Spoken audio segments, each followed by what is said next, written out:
Ngày xưa ngoài cái ăn cái mặc ra thì con người còn mục tiêu sống nữa, đó là trở thành tiên nhân.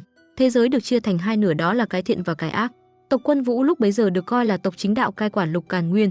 Mộc Cựu Châu là người có sức mạnh hủy diệt linh lực tối cao bảo vệ phe chính nghĩa, nhưng trong lúc thăng thiên tu luyện đã biến mất không để lại dấu vết. Có cái thiện rồi thì cũng phải có cái ác, không ai khác chính là ám giả Odin. Ám giả Odin hành động bất chấp không màng nhân quả để đạt được thứ mình muốn, cho nên trong ánh mắt người đời, ám giả Odin chính là thứ khiến ai cũng phải bật chế độ xa lánh. Nhiều năm về trước, vợ cả gia chủ Hạ sinh một nàng công chúa. Vừa mới chào đời, cô công chúa này đã sở hữu chân huyết Phượng Hoàng. Phượng Vũ là người thứ hai mang chân huyết Phượng Hoàng. 12 năm sau, Phượng Vũ vô tình nhặt được một chiếc nhẫn lạ. Đây chính là nơi ẩn náu của Mộc Cựu Châu, anh là người đầu tiên có chân huyết Phượng Hoàng. Mộc Cựu Châu xuất hiện bí mật nhận Phượng Vũ làm đồ đệ của mình. Nhờ có bí quyết này mà linh lực của Phượng Vũ tăng lên chóng mặt. Điều đó khiến cô bị rất nhiều người ganh ghét đố kỵ. Lúc này trong một ngày trời ít mây không nắng có chút âm u, Tả Thanh Loan cùng Phượng Vũ cùng nhau đấu kiếm. Tả Thanh Loan nhân lúc đối phương sơ suất đã tấn công trực diện vào gương mặt xinh đẹp đó. Người đàn bà này cũng tâm cơ quá đi mất thôi. Đó chính là chân huyết Phượng Hoàng mà Phượng Vũ được trời sinh ban tặng. Đây cũng chính là bảo bối khiến Phượng Vũ học hành hơn người. Người khác học một biết hai là đỉnh rồi, nhưng Phượng Vũ học một biết 10. Lòng tham con người đúng là vô đáy. Thanh Loan vì đố kỵ đã dùng đủ mọi cách để ăn cắp nó. Mất đi chân huyết Phượng Hoàng, Phượng Vũ như mất đi đôi cánh của mình, bỗng chốc trở thành phế nhân. Phượng Vũ mất đi sinh lực bị con ả Thanh Loan liên tiếp khống chế. Phượng Vũ bị đánh rơi tự do xuống vực. Cùng lúc đó cũng có một linh hồn đang lang thang trong không trung. Hai người cứ thế không hẹn mà hoán đổi linh hồn cho nhau. Trong tình thế ngàn cân treo sợi lông lách, Phượng Vũ đã được sư phụ của mình cứu sống. Bởi vì bị hoán đổi linh hồn nên khi tỉnh dậy Phượng Vũ chẳng nhớ gì cả. Mộc Cửu Châu thương xót đệ tử nên đã truyền chân huyết Cửu Châu của mình cho cô ấy. Nhưng dù sao đây cũng chỉ là cách tạm thời. Biện pháp lâu dài là cô phải tìm được thiên linh quả, lúc đó pháp lực mới quay lại như ban đầu. Phượng Vũ còn đang đứng ngẩn tò te thì sư phụ đã chui tọt vào chiếc nhẫn trên cổ cô. Lý do chính khiến Phượng Vũ chẳng nhớ gì là do linh hồn được đánh tráo với cô ấy chính là một cô gái đang học chuyên ngành y tại Đại học Y Hà Nội. Hai người hoán đổi linh hồn khiến Phượng Vũ mất hết tu vi vốn có. Nói cách khác, bây giờ cái xác là Phượng Vũ nhưng cái hồn lại là người khác. Hai mẹ con Phượng Vũ cũng vì lý do này đã bị đày ra bên cảnh sống, nhưng người giỏi thì ném ở đâu cũng sẽ sống mạnh mẽ. Cô nhờ vào kiến thức của mình đã trở thành một bác sĩ nổi tiếng tại vùng này. Hôm nay đang đi dạo phố, Phượng Vũ bất ngờ nhìn thấy một người. Cô tiến lại gần, ghé vào tai anh ta hỏi đối phương có phải anh bị tật tè rầm không. Gặp thầy thuốc tên béo cũng không giấu giếm bệnh tình, anh đem kể hết cho Phượng Vũ. Nhưng chữa được bệnh này đâu phải là đơn giản, phải có căn mới làm được điều đó. Phượng Vũ đưa ra một cái giá không khác nào ép con nhà người ta. Nhưng tên béo này người tuy nhiều bệnh nhưng cũng có rất nhiều tiền. Hắn ta đồng ý với điều kiện của Phượng Vũ. Việc đi tìm tiên linh quả vẫn đang ngày đêm âm thầm diễn ra. Ba vị công tử này cũng theo dòng sự kiện đi tìm quả thánh. Đang đi ngang qua một nơi đồng không mông quạnh thì bị đám người của Giả Ô Đình mai phục. Chỉ vài cái khua chân múa tay, đám người của Giả Ô Đình đã bị đánh cho suýt thì tàn phế. Ở phía bên này, Phượng Vũ lên núi tìm một ông lão để xin xỏ cái gì đó thì không biết. Hóa ra là tiên linh quả cũng đã sắp đến lúc ăn được rồi. Nếu như mà hái được nó thì có phải tu vi của cô sẽ được khôi phục không? Lão ba đầu nhắc nhở Phượng Vũ trong rừng có rất nhiều cạm bẫy. Người chân yếu tay mềm như cô có khi vào đấy mất người như chơi. Bên phía Thành Nguyên Đô, Thánh hậu và chồng của bà ta đang ngồi nói chuyện với nhau. Tiên linh quả cũng không thể nào lọt khỏi mắt xanh của ông ta. Thánh quân ra lệnh cho con trai hãy tới rừng để lấy tiên linh quả về đây. Truyền thuyết kể rằng tiên linh quả là một loại quả hiếm 60 năm mới mọc một lần. Nếu như người nào có được nó chắc chắn sẽ thăng hạng tu vi. Nói cách khác thì là không có làm mà cũng có ăn đó. Phượng Vũ hôm đó vì mải chơi nên về nhà rất muộn. Khi về tới cổng thì đã thấy mẹ cô đứng đó đợi với vẻ mặt vô cùng lo lắng. Người xinh đẹp như này mà đi đêm hôm nhỡ đâu có yêu quái bắt mất thì mẹ ở với ai? Thấy con gái an toàn trở về, người mẹ cuối cùng cũng có thể thở phào nhẹ nhõm. Đêm hôm đó Phượng Vũ nằm mơ thấy sư phụ của mình hiện về báo mộng. Tiên linh quả trong rừng đã đến độ chín ngọt. Con mau mau lên đường tới đó không bị người khác cướp mất. Đây là cơ hội tốt nhất để sức mạnh của con có thể khôi phục đó con gái. Sáng sớm hôm sau, Phượng Vũ tỉnh dậy tự mình tút tát lại nhan sắc. Nhìn bộ dạng này đố anh nào có thể yêu nổi. Hôm nay Phượng Vũ và nha hoàn của mình cùng nhau lên đường đi tìm tiên linh quả. Hai người chọn đại một quán trà đá ven đường để nghe ngóng tình hình. Nghe nói Quân Lâm Uyên, con trai của Thánh quân tộc Quân Vũ, cũng chuẩn bị đến đây để đi tìm tiên linh quả. Trước đây hai người từng là một đôi uyên ương môn đăng hộ đối, nhưng không may biến cố đến với Phượng Vũ, hắn ta cũng vì thế mà thay lòng đổi dạ. Phượng Vũ nghe như thật nhưng sâu thẳm trong lòng cô chẳng nhớ cái mô tê gì cả. Nhóm người của Bích Lạc Cung cũng tham gia vào dự án lần này. Thấy tên ăn mày cứ léo nhéo bên tai, họ đành mua một đĩa bánh cho tên ăn mày ăn cho bớt nói nhiều đi. Tuy nhiên sau khi ăn xong hắn ta lăn đùng ra giãy giụa. Đám người của Bích Lạc Cung vì sợ tội nên đã đưa tiền cho chủ quán đi mời đại phu. Đúng lúc đó Phượng Vũ nhào ra hóng hớt, ngay lập tức bị cô nương kia ngăn cản. Nhưng cứu người là quan trọng hàng đầu, hơi đâu mà đi giải thích với bọn họ. Một lát sau Thanh Loan xuất hiện, cô ta tính lấy tiên dược ra để cứu người thì đúng lúc đó hắn ta tỉnh lại. Đám diễn viên quần chúng không biết còn tưởng Thanh Loan đã cứu hắn ta. Thanh Loan hiện được phong là thần nữ của Bích Lạc Cung. Nghe nói gần đây biên cảnh yêu thú hoành hành nên cô ta đã dẫn người đến đây để tiêu diệt yêu thú. Đúng lúc đó một trận động đất 7,1 độ Richter xảy ra, cả quán rượu rung chuyển như sắp sụp đổ. Tuy nhiên sau khi ra bên ngoài thì mới biết đó là một con yêu thú. Nó tên là Hỏa Vân Cự Ưng, là linh thú bảo vệ tiên linh quả suốt bao năm qua. Tuy nhiên không hiểu vì lý do gì mà nó lại xuất hiện ở đây. Bỗng chiếc nhẫn long phượng của Phượng Vũ phát sáng, ngay lập tức đã thu hút sự chú ý của con hỏa ưng. Cũng may có Thanh Loan đứng ra ngăn cản kịp thời. Tuy nhiên con hỏa ưng này rất mạnh, huyền băng áo của Thanh Loan nhanh chóng bị nứt ra. Trong lúc giao đấu, một ngọn lửa vô tình lao về phía của Phượng Vũ. Đúng lúc đó một thanh kiếm bay ngang qua để ngăn cản. Nam thần áo trắng xuất hiện, anh ấy chính là Quân Lâm Uyên, thái tử của tộc Quân Vũ, đồng thời cũng là vị hôn phu quá khứ của Phượng Vũ. Còn hai anh chàng đẹp trai đi cùng, một người tên Phong Tầm, còn một người tên Hiền Dịch.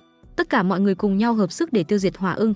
Trong giây phút quan trọng nhất, Quân Lâm Uyên giơ kiếm lên trời, sau đó dùng tia sét để quật ngã hỏa ưng, nhưng nó vẫn chưa chết. Hỏa ưng cảm nhận được chiếc nhẫn long phượng trên cổ của Phượng Vũ, nó lao đến quất lấy cô ấy và bay đi. Ngay lập tức Quân Lâm Uyên đuổi theo để cứu người. Trên đường bay vì không thắt dây an toàn nên Phượng Vũ đã bị rơi xuống một mỏm đá cô đơn. Trong lúc ngàn cân treo sợi tóc, Quân Lâm Uyên lại một lần nữa xuất hiện. Quân Lâm Uyên mải nắm tay gái nên không cẩn thận đã đánh rơi cây thần kiếm của mình. Trong tình huống này chỉ có rơi xuống vực may ra thì còn sống. Phượng Vũ nghe xong giật mình, trượt chân rơi xuống vực. Quân Lâm Uyên dạy gái cũng nhảy theo để cứu người, cũng may hai người rơi xuống hồ nước nên không sao. Tuy nhiên Quân Lâm Uyên thế mà lại không biết bơi, vừa rơi xuống nước đã bất tỉnh nhân sự. Cùng lúc đó tại bộ lạc mang tên Ám Giả Ô Đình, thanh niên đẹp trai này tên Ngựa Minh Dạ, là con trai của tộc trưởng Ma Tô, đồng thời cũng là thế tử của Ám Giả Ô Đình. Người đàn ông này chính là cha của anh ấy, tộc trưởng Ma Tô. Nghe bọn Câm nó đồn tiên linh quả đã chín nên Ma Tô đã phái con trai của mình đi để lấy nó về, tuyệt đối không để người của tộc Quân Vũ giành chức. Ngựa Minh Dạ nghe xong liền lập tức lên đường. Quay lại phía bên này, Phượng Vũ vớt Quân Lâm Uyên lên bờ trong tình trạng uống no nước. Sau một hồi tận tâm cứu chữa, cuối cùng anh ấy cũng đã tỉnh lại.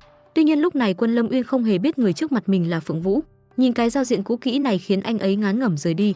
Phía quê nhà cô nha hoàn cùng mẹ của Phượng Vũ lên núi tìm ba lão đầu để thông báo tình hình. Tuy nhiên ba lão đầu nghe xong lại tỏ ra vô cùng bình tĩnh. Phượng Vũ bản tính thông minh lanh lợi lại đi cùng các linh tu cao cấp như Quân Lâm Uyên, chắc chắn sẽ không có chuyện gì xảy ra đâu. Quay lại phía bên này, Phượng Vũ lẽo đẽo chạy theo Quân Lâm Uyên để xin được bảo vệ. Hiện tại bọn họ đang ở trong rừng băng, không khí ở đây vô cùng lạnh lẽo. Người bình thường đi vào đây chưa cần bị yêu thú ra tay cũng sẽ bị lạnh mà chết. Nói xong Quân Lâm Uyên bay đi tìm thần kiếm để Phượng Vũ một mình ở lại. Đúng lúc đó một đàn ong rừng xuất hiện, Phượng Vũ tò mò nên đã chạy theo. Vô tình Phượng Vũ phát hiện trên cây có một bình sữa của ong chúa. Nghe nói sữa ong chúa là linh thảo tự nhiên của rừng sâu, ăn nó vào cũng có thể miễn cưỡng mà chống chọi lại được cái lạnh của rừng băng. Đúng lúc đó Phong Tầm xuất hiện, cả hai bị đàn ong dí cho chạy cong mông. Đùa với nhà cô một chút cho vui thôi. Phong Tầm lấy ra cây quạt ba tiêu quạt một phát khiến cho lũ ong chết hết. Phượng Vũ vô tình làm rơi món đồ trên tay mình xuống. Phong Tầm nhặt lên mở ra liền hiểu lý do tại sao, đúng là vừa ăn trộm vừa la làng khổ thân chị ong nâu. Phong Tầm là một thanh niên nhiệt tình hoạt bát, tuy nhiên có đôi lúc hơi thái quá nên đến bây giờ vẫn ế vợ. Sau đó Phượng Vũ dẫn Phong Tầm đến nơi mà hai người bị rơi xuống. Đúng lúc đó Hiền Dịch và Mộc Dao cũng xuất hiện. Tuy nhiên cả hai thanh niên này đều không nhận ra người trước mặt mình chính là Phượng Vũ. Để lấy được tiên linh quả nên Phượng Vũ đành phải nói dối về thân phận của mình. Ta tên Phượng Thị Vũ, nhà ở biên cảnh xa xôi. Chữ xôi vừa kết thúc thì Quân Lâm Uyên quay lại. Hiền Dịch và Mộc Dao ra sức ngăn cản không cho Phượng Vũ đi theo, nhưng Phong Tầm không đồng ý, cô ấy chỉ là một người bình thường, nếu ở lại một mình trong rừng băng này chắc chắn sẽ chết. Sau cùng Quân Lâm Uyên cũng đồng ý cho Phượng Vũ đi theo. Cùng lúc đó Ngựa Minh Dạ cùng đám thị vệ cũng đã tiến vào rừng băng. Sau một hồi giao chiến với hỏa ưng, cuối cùng lại để nó chạy thoát. Quay lại phía bên này, Mộc Dao trời sinh bản tính nhỏ nhen, cô ta năng lực có hạn nhưng thủ đoạn thì vô biên. Trong mắt của Mộc Dao chỉ có đại tỷ Thanh Loan là số 1, còn lại những kẻ khác chẳng là gì cả. Năm xưa Thanh Loan và Phượng Vũ là hai nữ nhân xuất chúng nhất thành Nguyên Đô. Tuy nhiên sau khi Phượng Vũ mất đi huyết Phượng Hoàng đã trở thành phế vật. Phượng Vũ sau khi tỉnh lại cũng đã mang linh hồn của một người khác, nên những chuyện trước đây cô ấy cũng chẳng nhớ gì cả. Sau khi được Phong Tầm kể lại, Phượng Vũ mới biết, năm xưa Phượng Vũ cùng ba người này vốn rất thân thiết. Năm đó Quân Lâm Uyên và Phong Tầm ra sức tranh giành Phượng Vũ, tấm thân bé nhỏ này biết gả cho ai đây. Vừa hay ở đó có một viên tuyệt tình cổ, Phượng Vũ cầm lấy và tuyên bố, ai ăn hết nó sau này lớn lên ta sẽ gả cho người đó. Quân Lâm Uyên vừa nghe xong tưởng đó là kẹo nên cầm lấy cho thẳng vào miệng. Sau thời gian đó Quân Lâm Uyên đã đi khắp nơi để tìm thuốc giải nhưng vẫn không được. Ngày hôm sau Ngựa Minh Dạ đang lang thang trong rừng thì chạm mặt Quân Lâm Uyên. Ngựa Minh Dạ vừa quay lại liền bị Quân Lâm Uyên nhét thuốc vào miệng. Đây là một loại thuốc tê, người uống phải nó sẽ bị tê tê trong vòng 6 tiếng. Để lấy được tiên linh quả thì như này cũng được coi là một cách. Sau đó Quân Lâm Uyên trói Ngựa Minh Dạ lại và treo ngược lên cây. Này mà gặp mấy con yêu nữ trong rừng thì mất đời trai như chơi. Một lát sau Phượng Vũ đang lang thang trong rừng tìm chỗ đi vệ sinh, vô tình phát hiện Ngựa Minh Dạ đang bị treo ngược trên cây. Không biết là người tốt hay kẻ xấu nhưng dù sao thì cứu một mạng người còn hơn xây 7 tòa tháp. Phượng Vũ chạy đến cởi dây để thả hắn ta xuống. Đột nhiên Ngựa Minh Dạ tỉnh lại, Phượng Vũ sợ quá cong mông bỏ chạy. Ngựa Minh Dạ nửa tỉnh nửa mê còn tưởng mình được tiểu tiên nữ cứu. Sáng hôm sau mọi người tiếp tục tiến sâu vào trong rừng để tìm kiếm tiên linh quả. Ở đây có rất nhiều những hồn ma vất vưởng, bọn chúng được gọi là tà linh. Ngay lập tức một cuộc chém khói nổ ra. Với những người có tu vi cao như mấy người này thì đám tà linh này quá dễ để đối phó. Tuy nhiên Phượng Vũ thì khác, cô ấy run rẩy bước đi trong đêm, loanh quanh luẩn quẩn lại đụng trúng Quân Lâm Uyên. Theo phản xạ tự nhiên cô ấy giật mình ngã ngửa rất. Nhanh Quân Lâm Uyên nắm tay và đảo ngược tình thế cho cô ấy nằm trên. Điều này vô tình khiến hai người cắn mỏ vào nhau, sau đó Phượng Vũ ngượng ngùng đứng dậy rời đi. Quân Lâm Uyên vì muốn giữ kín chuyện này nên đã đi theo để xin lỗi. Tuy nhiên để giữ kín chuyện này, Phượng Vũ đưa ra một điều kiện. Ở đây hoang vu lạnh lẽo như này, hay là ngươi hát một bài cho ta nghe đi. Nghe xong biết đâu ta suy nghĩ lại mà không bắt ngươi chịu trách nhiệm với ta thì sao? Sau một hồi suy nghĩ cuối cùng Quân Lâm Uyên cũng đồng ý. Quân Lâm Uyên thắng giọng và bắt đầu hát. Phía bên này ba người còn lại đang loay hoay đi tìm hai người. Bỗng Hiền Dịch nghe thấy tiếng gì đó, đây chẳng phải tiếng của Quân Lâm Uyên sao? Không thể nhầm được giọng ca trai này, ngoài huynh ấy ra còn ai? Phượng Vũ cảm thấy ân hận vì lời đề nghị của mình nên đã dùng tay bịt miệng anh ấy lại để ngăn cản. Đúng lúc đó một đám tà linh khác xuất hiện, chắc vì nghe được giọng hát của anh ấy nên bọn chúng đã cảm động mà chạy đến đây để đu idol. Quân Lâm Nguyên tạo ra một kết giới để bảo vệ Phượng Vũ, còn anh ấy một mình chống chọi với đám tà linh. Tuy nhiên bọn chúng quá đông mà sức người thì có hạn. Trong lúc giao đấu, Quân Lâm Uyên không cẩn thận nên đã bị đám tà linh dùng ánh mắt để mê hoặc. Ngay lập tức anh ấy gục xuống và ngất đi. Phượng Vũ vừa mở mắt ra thì phát hiện nhẫn long phượng trên cổ cô ấy phát sáng. Hình bóng con hỏa ưng hiện ra, sau đó biến mất vào trong chiếc nhẫn. Đúng lúc đó đám người của Phong Tầm xuất hiện, Quân Lâm Uyên bị mị ma mê hoặc nên tạm thời ngất đi. Cùng lúc đó đám thuộc hạ của ám giả Ô Đình cũng đang phải gồng mình để chống lại đám tà linh. Ngựa Minh Dạ vừa xuất hiện thì bọn chúng liền sợ chạy đi hết. Quân Lâm Uyên thế mà lại dám giở trò với ta, thù này không trả ta không làm người. Quay lại phía bên này, mọi người đang nghỉ ngơi sau một ngày mệt mỏi. Bỗng nhiên Phượng Vũ nghe thấy tiếng gọi từ trong chiếc nhẫn. Ngay lập tức cô ấy ngất đi và rơi vào linh giới. Thì ra thi thể của một cửu châu vẫn luôn được cất giữ ở đây. Bỗng nhiên con chim nhỏ lên tiếng, nó chính là Hỏa Vân Cự Ưng biến thành. 3 năm trước một cửu châu đã dùng chân huyết của mình truyền lại cho Phượng Vũ, sau đó chìm sâu vào giấc ngủ, đến bây giờ nó chính là linh thú của một cửu châu. Ông ấy đã biến nó thành hỏa ưng để bảo vệ tiên linh quả. Sư phụ nói chờ khi nó chín ngươi sẽ đến để lấy nó dùng tiên linh quả để có lại tu vi, chỉ là bước đầu. Mục đích cuối cùng là đánh thức một cửu châu tỉnh lại. Bước đầu tiên ngươi phải lấy được tiên linh quả để luyện thành linh đan. Sau đó ta sẽ chỉ ngươi những bước tiếp theo cần phải làm gì. Một lát sau Phượng Vũ tỉnh lại, vì quá rảnh rỗi nên cô ấy đã thêu lên váy của Quân Lâm Uyên một hình gì đó. Phượng Vũ đang thêu dở thì Quân Lâm Uyên tỉnh lại. Quân Lâm Uyên vừa nhìn đã chê lên chê xuống, đúng là làm ơn mắc oán mà. Ngày hôm sau mọi người cùng nhau tiến vào Hỏa Ưng động để lấy tiên linh quả. Ngựa Minh Dạ lúc này cũng đã đến đây. Hắn ta đang định ra tay thì phát hiện đám người của Quân Lâm Uyên. Và đây chính là tiên linh quả trong truyền thuyết, trông chẳng khác nào cái bóng đèn các ông nhỉ. 3 thanh niên hung hăng lao vào chiến đấu, còn Mục Dao chịu trách nhiệm bảo vệ cho Phượng Vũ. Ngựa Minh Dạ quyết định không ra tay lúc này, chắc lại tính ngự ông đắc lợi đây mà xấu tính thật chứ. Một lát sau Mục Dao âm mưu đẩy Phượng Vũ ra ngoài để hãm hại cô ấy. Đúng là nhan sắc có hạn mà thủ đoạn có thừa. Sau đó mọi người cùng nhau hợp lực đối phó với Hỏa Ưng. Bỗng đầu Phượng Vũ nảy số, cô ấy chạy đến chỗ Phong Tầm và nói: mọi người cố gắng giữ chân nó để ta trèo lên lấy cái bóng đèn đó về. Với thân hình nhỏ bé và nhanh nhẹn của mình, rất nhanh Phượng Vũ đã trèo lên được chỗ có tiên linh quả, cuối cùng cũng lấy được nó. Đúng lúc đó Ngựa Minh Dạ ngứa tay chỉ lên trời, không ngờ lại có mưa đá rơi xuống, đồng thời cũng đã làm lộ vị trí của bản thân. Hỏa Ưng thấy biến cũng chui tọt vào chiếc nhẫn long phượng để trốn. Bỗng nhiên có một viên đá siêu to khổng lồ rơi xuống đầu Phượng Vũ. Cũng may Quân Lâm Uyên nhanh chân chạy đến bảo vệ, nếu không thì Phượng Vũ đã dẹp nhép như con rắn rồi. Quân Lâm Uyên giả vờ kiệt sức để tiếp cận Phượng Vũ, đang chuẩn bị khóa môi thì bị Phong Tầm phá hỏng, thật là đen quá đi mà. Dù sao thì cuối cùng cũng lấy được tiên linh quả. Đúng lúc đó Ngựa Minh Dạ xuất hiện, hắn ta bắt Phượng Vũ làm con tin để uy hiếp. Tuy nhiên Quân Lâm Uyên lật mặt nhanh hơn cả lật bánh tráng. Ta và cô ta không liên quan gì cả, muốn chém muốn giết thì tùy ngươi. Ngựa Minh Dạ nghe xong bất ngờ bật ngửa, không ngờ tên này lại sống bất chấp như vậy. Không lấy được tiên linh quả nên Ngựa Minh Dạ cũng chỉ đành bắt Phượng Vũ đi cho đỡ lỗ. Sau đó hắn ta đưa cô ấy trói lại và thổi sáo cho nghe. Lúc này Phượng Vũ lại giở chiêu mèo khóc trượt ra để lùa gà. Nhà ta ở bên cạnh vốn cha mẹ sinh ra giao diện xấu xí nên vẫn chưa chống lầy. Hôm đó ta đang đi xem mắt thì bị Quân Lâm Uyên bắt đi. Hắn ta nói muốn dùng ta làm cống phẩm cho Hỏa Ưng để lấy tiên linh quả. Ngựa Minh Dạ nghe xong cũng rơm rớm nước mắt. Sau đó một chiến dịch lùa gà bắt đầu. Phía bên này sau khi Phượng Vũ bị bắt đi, độc tình cổ của Quân Lâm Uyên cũng phát tác. Phải chăng anh ấy đã có rung động với Phượng Vũ mà bản thân không hay? Đúng lúc đó Mục Dao bị một thứ gì đó ném vào đầu, thì ra đó là thư của Ngựa Minh Dạ. Nếu ngươi muốn cứu Phượng Vũ hãy đến bên hồ gặp ta, nếu không ngày mai cả đại lục Càn Nguyên sẽ biết ngươi là một kẻ vong ân bội nghĩa. Sau một hồi bàn bạc, Quân Lâm Nguyên phái Phong Tầm và Hiền Dịch đi để kiểm tra. Hai người đến bên hồ quả nhiên phát hiện Ngựa Minh Dạ đang ở đây. Quân Lâm Uyên nhặt mảnh giấy lên đọc thì phát hiện logo của Phượng Vũ. Anh ấy đưa tiên linh quả cho Mục Dao bảo quản, sau đó đến bên hồ để cứu Phượng Vũ. Mục Dao đang hí hửng vì được trai đẹp tin tưởng, nào ngờ một cơn gió lào thoáng qua làm cô ta ngất luôn tại chỗ. Phượng Vũ xuất hiện và lấy đi tiên linh quả mà không tốn một chút sức lực nào. Cùng lúc đó hai thanh niên này quyết định giao đấu võ mồm xong mới đánh nhau. Nói qua nói lại một hồi, cả hai mới chợt nhận ra mình là hạt đậu xanh chứ chẳng phải là gà. Phượng Vũ vui vẻ rời khỏi rừng băng, sau đó đem tiên linh quả đến cho ba lão đầu. Ba lão đầu nhận lấy tiên linh quả, sau đó thả nó vào lò luyện đan. Cần 3 ngày để luyện ra cửu chỉ linh đan nên cũng không còn cách nào khác ngoài chờ đợi.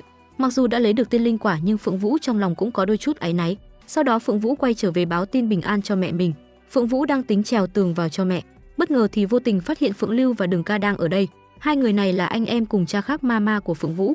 Nghe nói từ khi Phượng lão gia qua đời, Đường Minh Kiếm đã quay về nhà cũ để phong ấn. Chính vì thế hai anh em đã cố tình đến đây tìm kiếm hòng chiếm đoạt nó. Bọn chúng liên tục dùng những lời lẽ để gây khó dễ cho mẹ của Phượng Vũ. Chứng kiến cảnh này, Phượng Vũ chịu không nổi. Cô ấy quyết định ra tay để dạy cho bọn chúng một bài học. Một lát sau, Phượng Vũ lên đồ, sau đó bưng trà lên mời hai người bọn họ. Phượng Vũ cố ý trượt tay đổ trà lên người của Đường Ca. Tuy nhiên đứng trước nhan sắc tuyệt phẩm làm sao mà nỡ giận chứ. Sau khi biết bọn chúng đến đây để tìm Đường Minh Kiếm, Phượng Vũ liền nghĩ ra một chiêu. Nếu ta nhớ không nhầm thì Đường Minh Kiếm được giấu ở trong bồn hoa thì phải. Đường Ca nghe xong liền vui sướng chạy đi tìm kiếm, đúng là dạy gái còn hơn cả ét luôn. Cùng lúc đó Ngựa Minh Dạ quay về mà không lấy được tiên linh quả nên đã bị Ma Tô thẳng tay trừng trị. Nếu ngươi để tiên linh quả rơi vào tay của Quân Lâm Uyên thì đừng quay trở về nữa. Nghe xong Ngựa Minh Dạ ngay lập tức lên đường. Cùng lúc đó đội của Quân Lâm Uyên cũng đã về tới thành biên cảnh. Người đàn ông này là Bát thành chủ. Nghe tin quân điện hạ giá đáo liền vội vã ra ngoài để nghênh đón.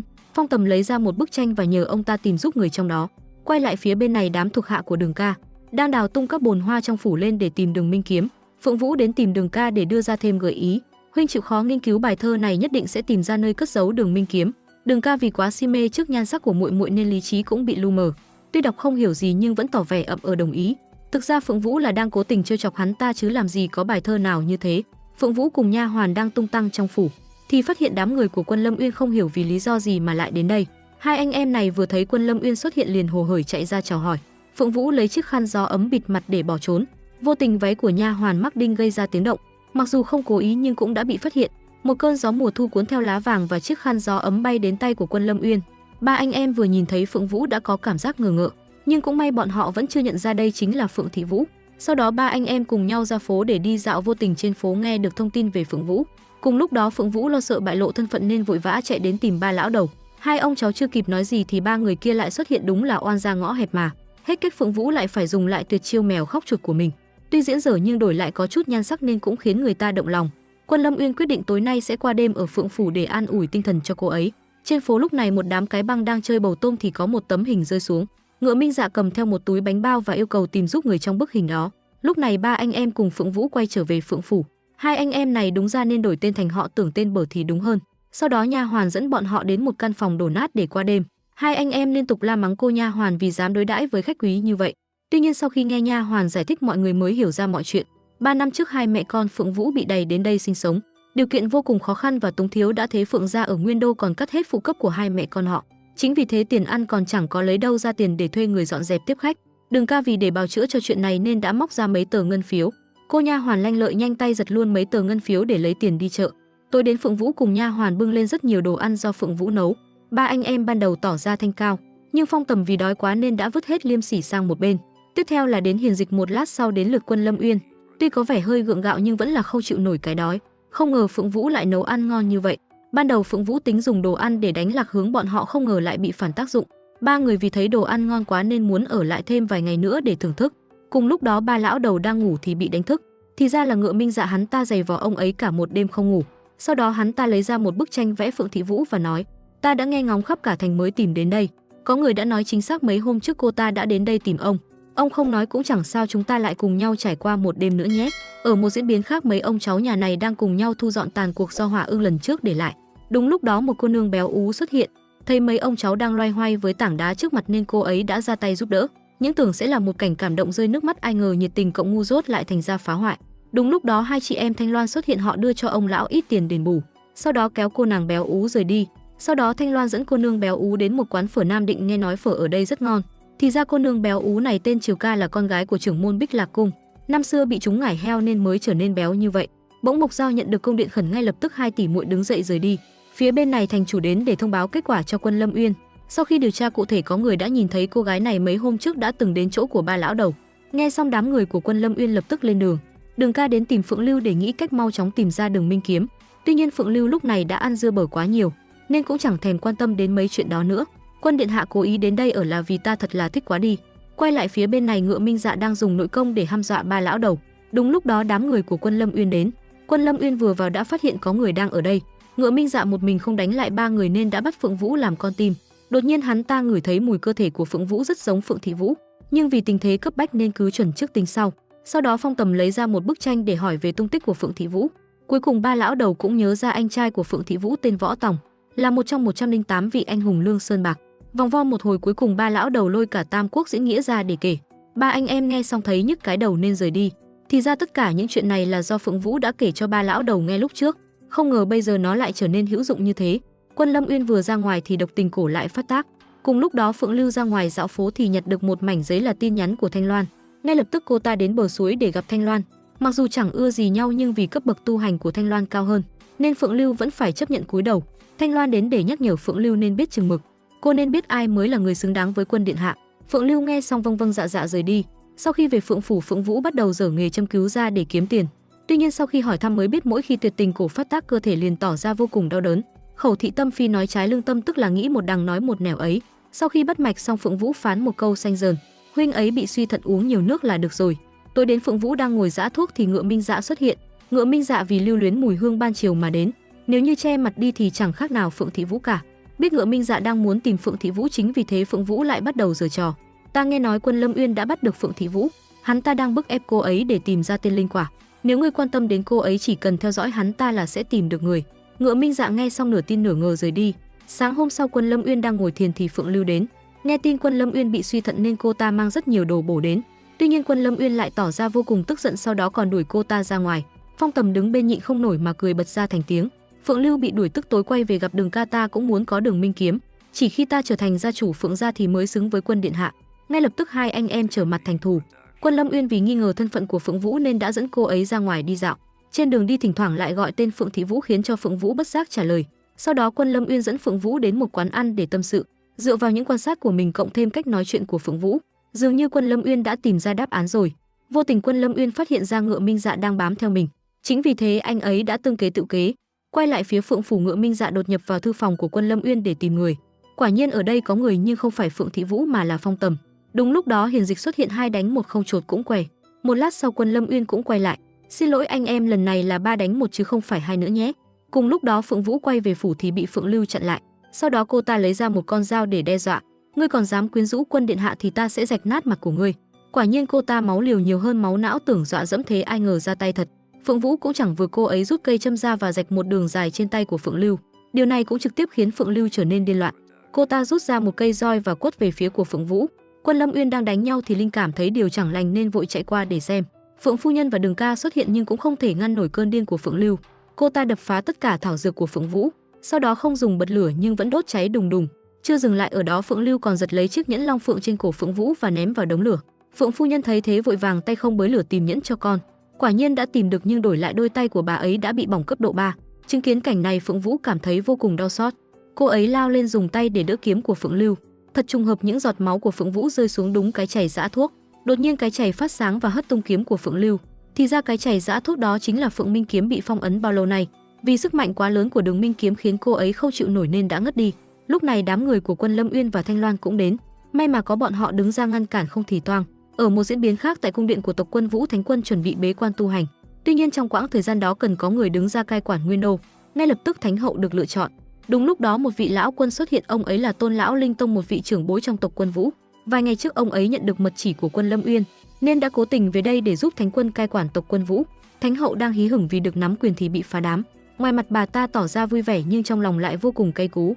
Quay lại phía bên này, Phượng Vũ vừa tỉnh lại đã vội chạy đi tìm mẹ của mình. Dù sao thì bây giờ Đường Minh kiếm đã xuất hiện, nó chọn con thì Âu cũng là một cơ duyên. Nếu đã như thế con hãy cố gắng bảo vệ tốt cho nó. Cùng lúc đó hai anh em máu liều nhiều hơn máu não này đến xin Quân Lâm Uyên tha tội. Phong Tầm đưa ra ý kiến hãy thả bọn chúng vào rừng băng để trị tội. Tuy nhiên Thanh Loan lại đứng ra bênh vực, dù sao thì Phượng gia cũng có tiếng tại Nguyên Đô, tốt nhất nên giấu nhẹm chuyện này đi thì tốt hơn. Nói thế mà cũng nghe được, vì là phạm tội lần đầu nên có thể tha, tuy nhiên vẫn phải chịu phạt. Quân Lâm Nguyên dùng tu vi của mình để giảm đi linh lực của bọn họ. Tuy nhiên Phượng Lưu mồm miệng cay độc nên có thêm combo đi kèm. Mỗi khi cô ta buông ra lời cay độc thì sẽ bị trời đánh. Phượng Vũ lúc này cũng đã đến nhưng đứng bên ngoài nghe lỏm. Chứng kiến một màn này khiến cô ấy không nhịn được mà cười ra thành tiếng. Ngay lập tức Phong Tầm đi ra gọi hai người vào trong, đứng trước kẻ năm xưa đã hãm hại và cướp đi chân huyết Phượng Hoàng của mình. Nhưng Phượng Vũ lại chẳng nhớ chuyện gì cả, cô ấy vui vẻ chào hỏi, sau đó Thanh Loan rời đi. Phượng Vũ quay trở lại bếp muốn dùng Đường Minh kiếm để đốt lửa, nhưng thử mãi vẫn không được. Một lát sau nha hoàn bưng lên mấy bát trà cho ba anh em. Mọi người vừa uống xong liền tỏ vẻ vô cùng thích thú. Ngoài món phượng trà này ra, Phượng Vũ còn nấu được cả trà sữa chân châu ngon tuyệt cú mèo luôn. Xem ra Phượng Vũ này còn rất nhiều bí mật đang che giấu. Phượng Vũ mang trà đến cho Thanh Loan. Năm xưa nếu không phải Phượng Vũ bị Thanh Loan đánh lén thì bây giờ cô ta tuổi gì. Tuy nhiên với thái độ cung kính và tôn trọng của Phượng Vũ dành cho mình, Nhất thời Thanh Loan có cảm giác chưa quen. Phía bên này hai anh em quay trở về phòng trong bộ dạng vô cùng tức tối. Phượng Lưu tâm địa độc ác liên tục chửi rủa Phượng Vũ. Một lát sau Thanh Loan quay lại, cô ta đến đưa thuốc giải cho hai anh em, mục đích là muốn thu phục hai kẻ này làm tay sai cho mình. Thanh Loan vừa rời đi thì đầu Đường Ca liền nảy số. Bây giờ chỉ có cách duy nhất là gả Phượng Vũ đi. Nếu Phượng Vũ bị gả đi thì sẽ không thể mang theo Đường Minh Kiếm được. Phượng Vũ quay về phòng nghiên cứu Đường Minh Kiếm, nói là bảo bối gia truyền mà lại rỉ sét như này. Cô nha hoàn có ý mang đi mài giúp nhưng lại không thể nhấc lên được.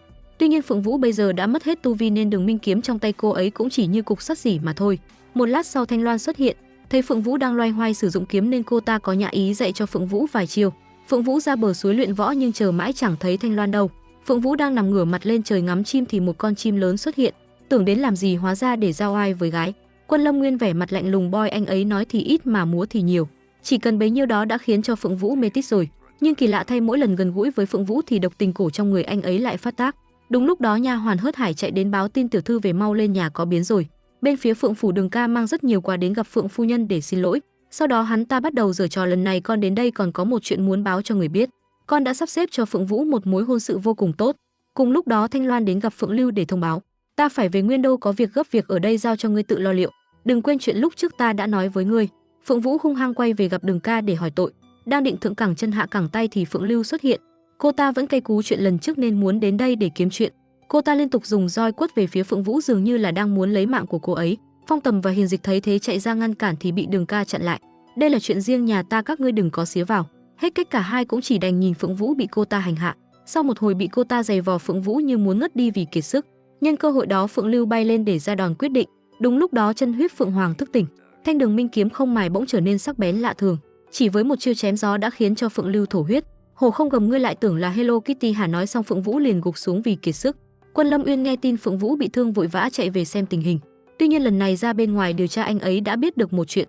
Phượng Vũ và Phượng Thị Vũ thực ra chỉ là một người. Đúng lúc Phượng Vũ tỉnh dậy thì nghe được chuyện này, nghe xong cô ấy giọt lệ chạy đến chỗ của ba lão đầu. Thời gian đã đến, ba lão đầu lấy ra viên Cửu Chỉ Hồ Linh Đan vừa mới luyện thành còn đang nóng hổi. Ngay lập tức Phượng Vũ ném tọt vào miệng. Đúng lúc đó Ngựa Minh Dạ xuất hiện. Bằng một cách nào đấy hắn ta cũng đã biết cô chính là Phượng Thị Vũ. Đang chuẩn bị có cảnh nóng thì Quân Lâm Uyên xuất hiện. Phượng Vũ thẳng thắn thừa nhận thân phận của mình, tiên linh quả ta cũng đã ăn rồi, ngươi thích làm gì thì làm. Ngựa Minh Dạ bản tính hiếu thắng nên cũng nhào ra để khiêu khích. Quân Lâm Uyên rút kiếm ra chỉ tay lên trời hận đời vô đối. Ngựa Minh Dạ thấy thế sợ quá vội bế Phượng Vũ chạy đi, để lại Quân Lâm Uyên ở đó ôm cái lồng ngực mà tức tối.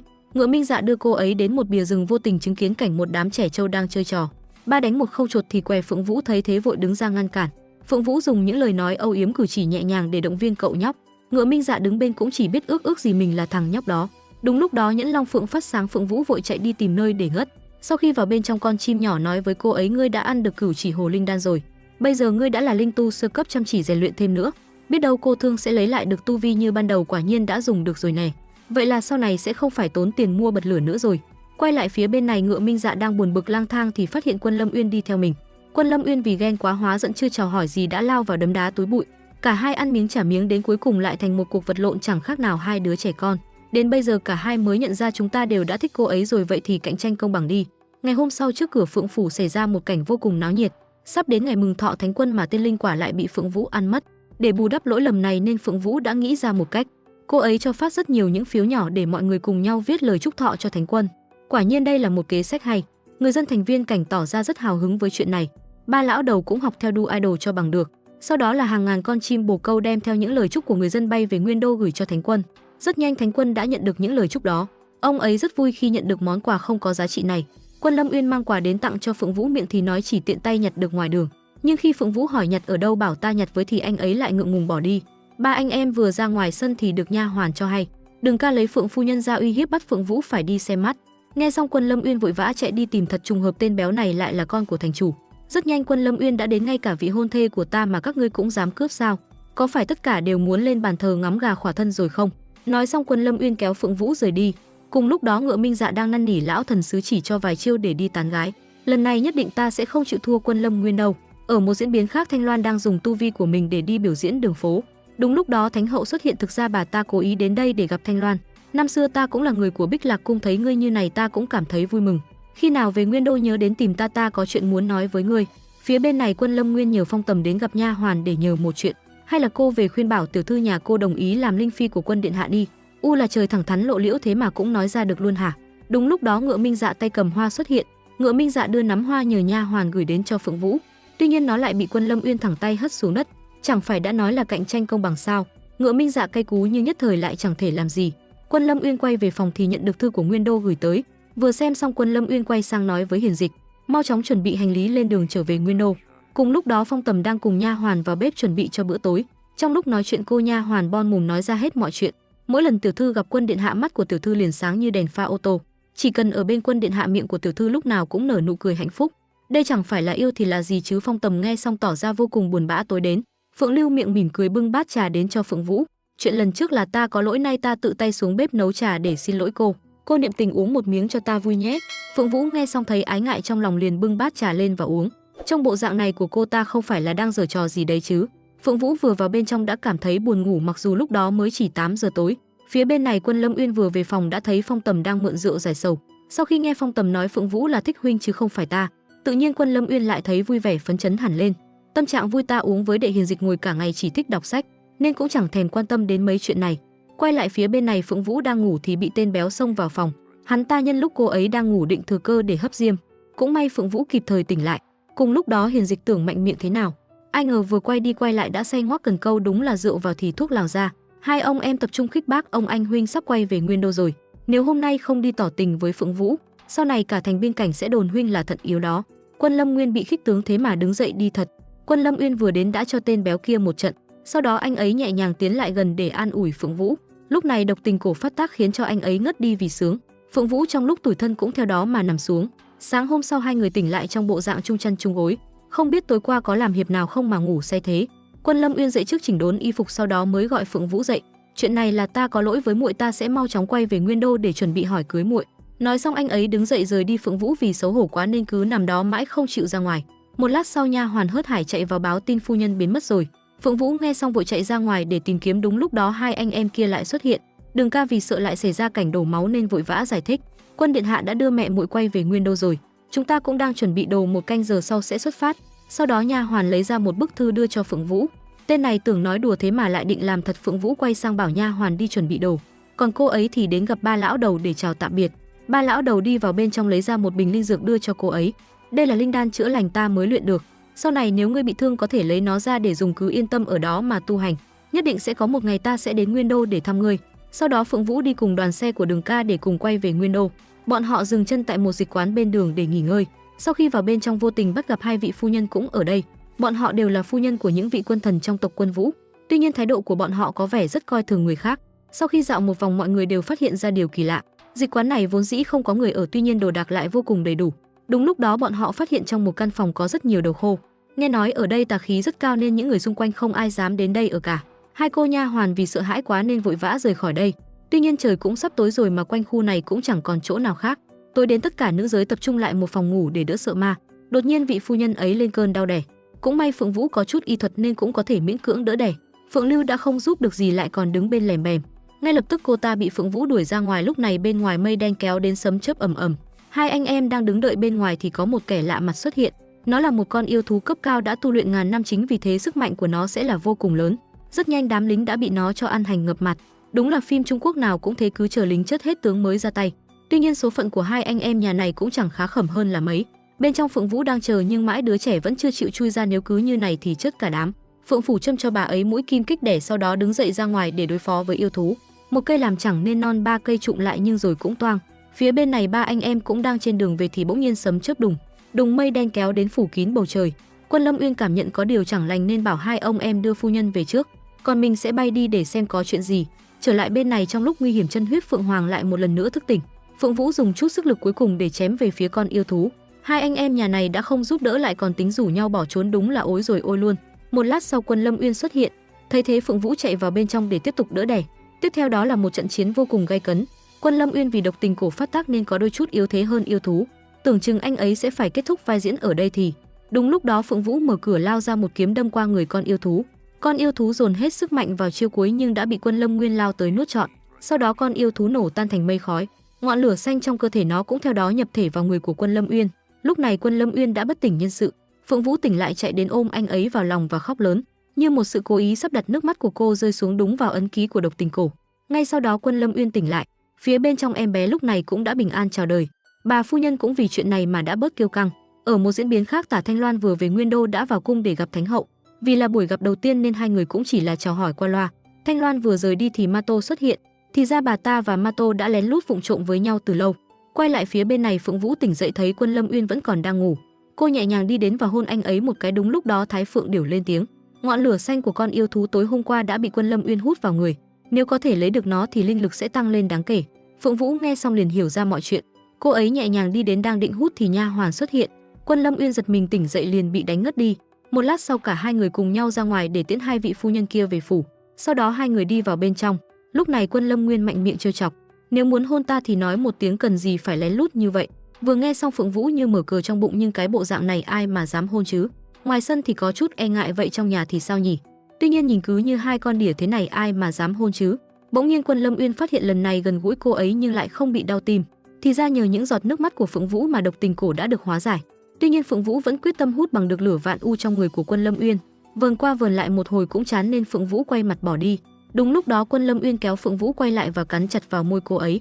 Cùng lúc đó Phong Tầm và Hiền Dịch cũng đã đưa Phượng phu nhân về tới Phượng phủ Nguyên Đô. Sau đó hai người quay ngựa rời đi. Hiền Dịch sau đó không về nhà mà lại đi lang thang vào trong rừng đọc sách. Ở đây Hiền Dịch vô tình gặp được cô nương béo ú tên Triều Ca. Cô ấy đang bị đám người kia chửi mắng vì bán thảo dược hàng pha ke. Hiền Dịch đi đến nhẹ nhàng chào hỏi động viên Triều Ca, sau đó đứng dậy rời đi. Ngày hôm sau Quân Lâm Uyên đưa Phượng Vũ quay trở về Phượng phủ. Bà lão ngồi trên chót này chính là đại phu nhân của Phượng phủ, đồng thời cũng là ma của hai anh em não ngắn kia. Thực ra bà ta cho gọi Phượng Vũ đến cũng chẳng có ý tốt đẹp gì, nói đi nói lại vẫn là muốn lấy lại thanh Phượng Minh kiếm cho con trai của mình. Phượng Vũ vừa nghe xong liền gật đầu đồng ý. Tuy nhiên ngoài Phượng Vũ ra thì không ai có khả năng nhấc nó lên. Biết Phượng Vũ cố tình chơi để mình nên bà ta tỏ ra vô cùng tức giận. Quân Lâm Nguyên vừa quay về đã vội đi gặp Thánh thượng, lúc này Thánh hậu cũng đang ở đây. Bà ta cố tình nhắc đến tài năng của Thanh Loan để cố ý gắn ghép mối hôn sự này cho anh ấy. Tuy nhiên Quân Lâm Uyên vừa nghe xong liền từ chối. Chuyện của ta không phiền mụ phải lo lắng, nói xong anh ấy quay người bỏ đi. Ngày hôm sau Phượng Vũ cùng nha hoàn ra ngoài dạo phố Nguyên Đô. Trên đường đi vô tình phát hiện một đám đàn ông đang trêu ghẹo một cô gái. Ngay lập tức Phượng Vũ ra tay dọa cho bọn chúng sợ chạy tí xón ra quần. Vừa nhìn thấy Phượng Vũ, Triều Ca đã lao đến vừa ôm vừa khóc thút thít. Sau khi ngồi nói chuyện Phượng Vũ mới biết năm xưa hai người là bạn thân với nhau. Sau khi lớn lên Phượng Vũ có khí chất hơn người nên đã bị kẻ xấu ra tay hãm hại. Vẫn như mọi khi Triều Ca đến rủ Phượng Vũ đi chơi. Thấy chiếc bánh trên bàn ngon quá nên cô ấy đã cầm lên và cắn một miếng. Ai ngờ sau khi ăn xong cô ấy liền lăn đùng ra đất. Nói cách khác chính Triều Ca năm đó đã thử độc thay cho Phượng Vũ. Nghe nói loại độc đó có tên là ngải heo, có nguồn gốc từ bên Thái, nhưng sau bao nhiêu năm tìm kiếm vẫn không có thuốc giải. Phượng Vũ ngồi nhìn Triều Ca ăn mà trong lòng cảm thấy áy náy. Sau đó Phượng Vũ dẫn Triều Ca quay về nhà mình để nghỉ ngơi. Một lát sau đồ ăn được dọn lên, vừa mới ăn ngoài phố xong mà bây giờ vẫn ăn được tiếp. Đúng chỉ có ngải heo mới tài trợ được chương trình này.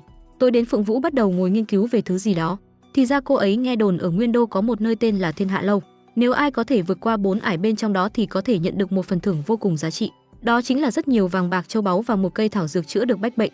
Tuy nhiên trước giờ chưa có ai vượt qua được 4 ải đó cả. Tất cả những người thất bại sau khi trở ra nhẹ thì bị mất hết tu vi, nặng thì bị đa chấn thương chỉnh hình, còn hơn nữa thì cũng đành lên bàn thờ ngắm gà khỏa thân. Ngày hôm sau Phượng Vũ đang lang thang trên phố để nghĩ cách vào Thiên Hạ Lâu. Đúng lúc đó Ngựa Minh Dạ xuất hiện. Sau khi biết được Phượng Vũ đang có ý định vào Thiên Hạ Lâu, hắn ta liền tỏ ý muốn giúp đỡ. 3 ngày sau Phượng Vũ thế mà lại thay bộ outfit bản quyền đến trước cửa Thiên Hạ Lâu. Sau đó cô ấy chậm rãi bước vào bên trong ải đầu tiên có tên là nghe nhạc hiệu đoán chương trình. Người này có tên là Tuyệt Cú thử thách, lần này ông ta đưa ra sẽ là câu đối nào vô nghĩa nhất sẽ thắng. Sông Nguyên, sông Lặng, sông Thanh Thủy, sông nào cũng đổ về biển sâu. Phượng Vũ suy nghĩ một hồi sau đó đối lại phép cộng phép trừ phép nhân chia. Phép nào cũng để tính tiền thôi, quả nhiên cô ấy đã vượt qua ải. Tuy nhiên Tuyệt Cú vẫn không hiểu phép cộng phép trừ là cái gì, nhưng dù sao cũng đã vượt qua được ải này. Ngay lập tức ải thứ hai bắt đầu không khí bỗng trở nên u ám. Một kẻ bí ẩn đang lẩn trốn phía sau nhưng ở đây linh khí lại không thể sử dụng. Cùng lúc đó Quân Lâm Uyên đang cùng Hiền Dịch luyện võ thì Phong Tầm hớt hải chạy về báo tin. Phượng Vũ một mình xông vào Thiên Hạ Lâu rồi. Quay lại bên này Phượng Vũ đang nhắm mắt để cảm nhận hơi thở của hắn. Chọn đúng khoảnh khắc đó Phượng Vũ lấy bảo bối của mình ra. Thì ra đó chính là bảo bối mà Ngựa Minh Dạ đã dạy cô ấy làm để vượt qua ải thứ hai này. Quả nhiên hắn ta không chịu được tiếng của con chim giấy đó liền cho cô ấy qua ải. Phượng Vũ tiến đến ải thứ ba, Ngựa Minh Dạ đưa cho cô ấy một món ám khí của ám giả Ô Đình. Tuy nhiên Phượng Vũ không dùng mà lại bỏ đi. Người này tên Ảnh Đao Khách, hắn ta là một cao thủ dùng đao có tiếng tại Nguyên Đô. Ở ải này không có quy tắc cứ đánh thôi thắng làm vua thua làm giặc, nhưng chỉ cần một chút do dự rất có thể sẽ mất đi mạng sống. Sau một hồi giao đấu thì Phượng Vũ dường như không phải đối thủ của hắn ta. Võ công không được thì xoay sang võ mồm, Phượng Vũ dùng lời nói để đả kích tâm lý của hắn. Thật không ngờ những câu nói ấy đã chạm tới ký ức của hắn.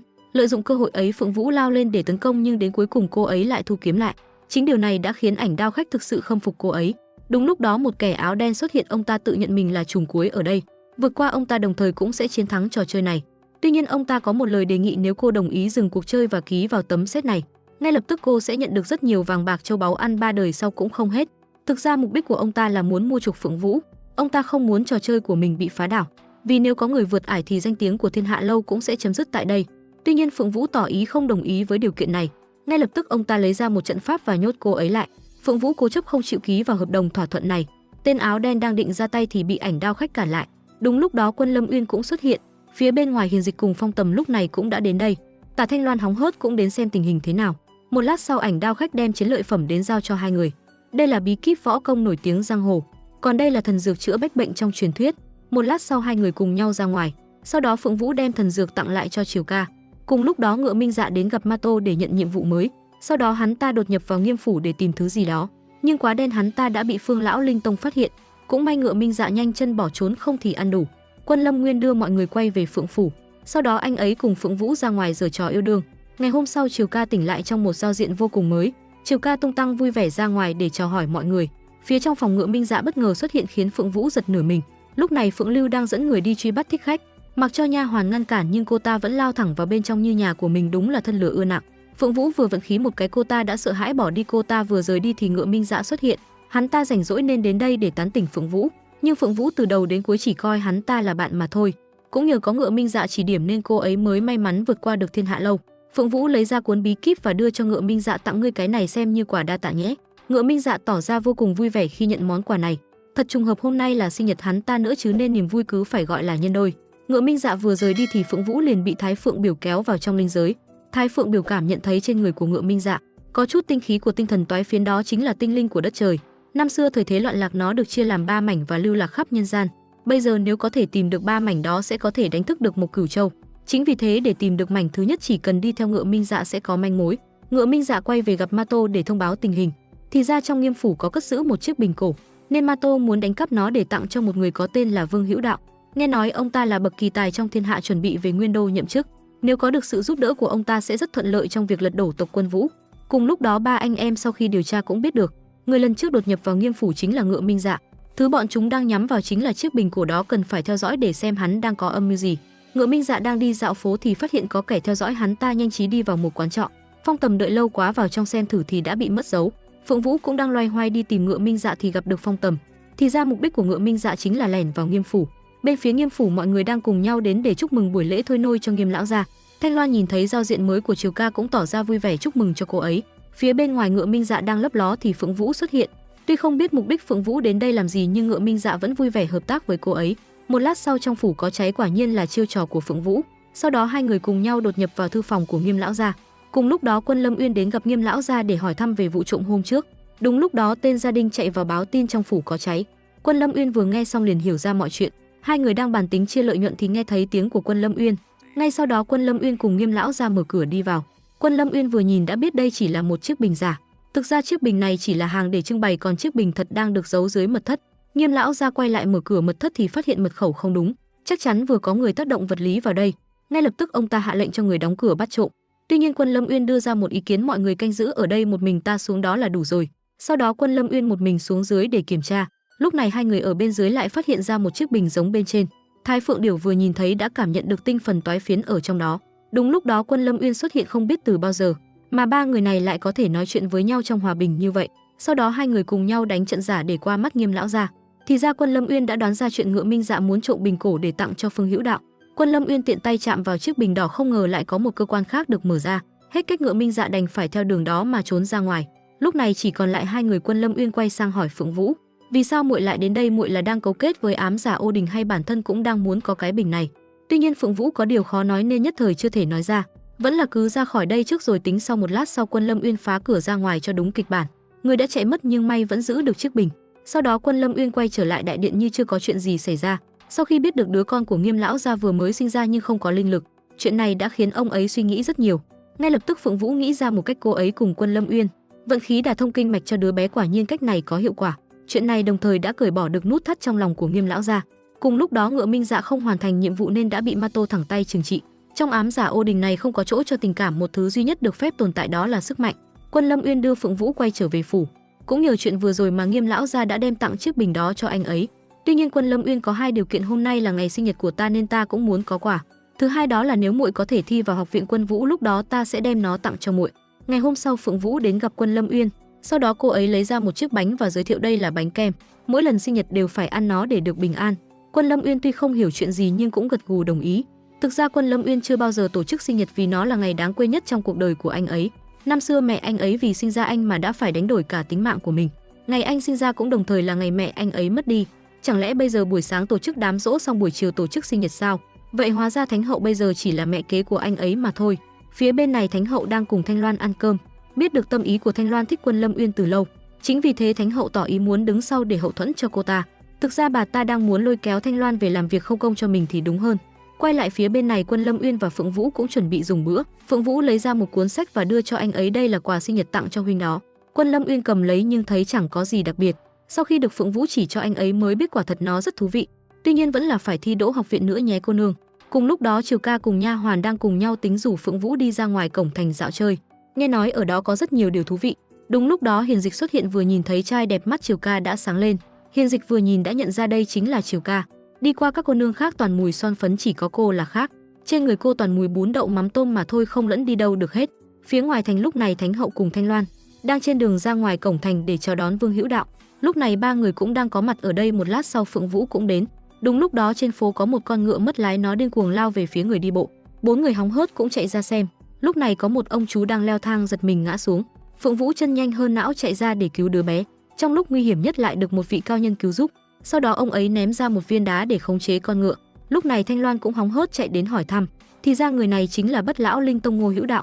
Sau đó Ngô Hữu Đạo về đại điện báo cáo Thánh quân. Chuẩn bị đến ngày khai giảng học viện Quân Vũ nên Thánh quân đã giao cho ông ấy chức giám viện trưởng. Sau khi nhận nhiệm vụ xong Ngô Hữu Đạo rời đi. Lúc này Thanh Loan đã chờ sẵn bên ngoài để lân la làm quen.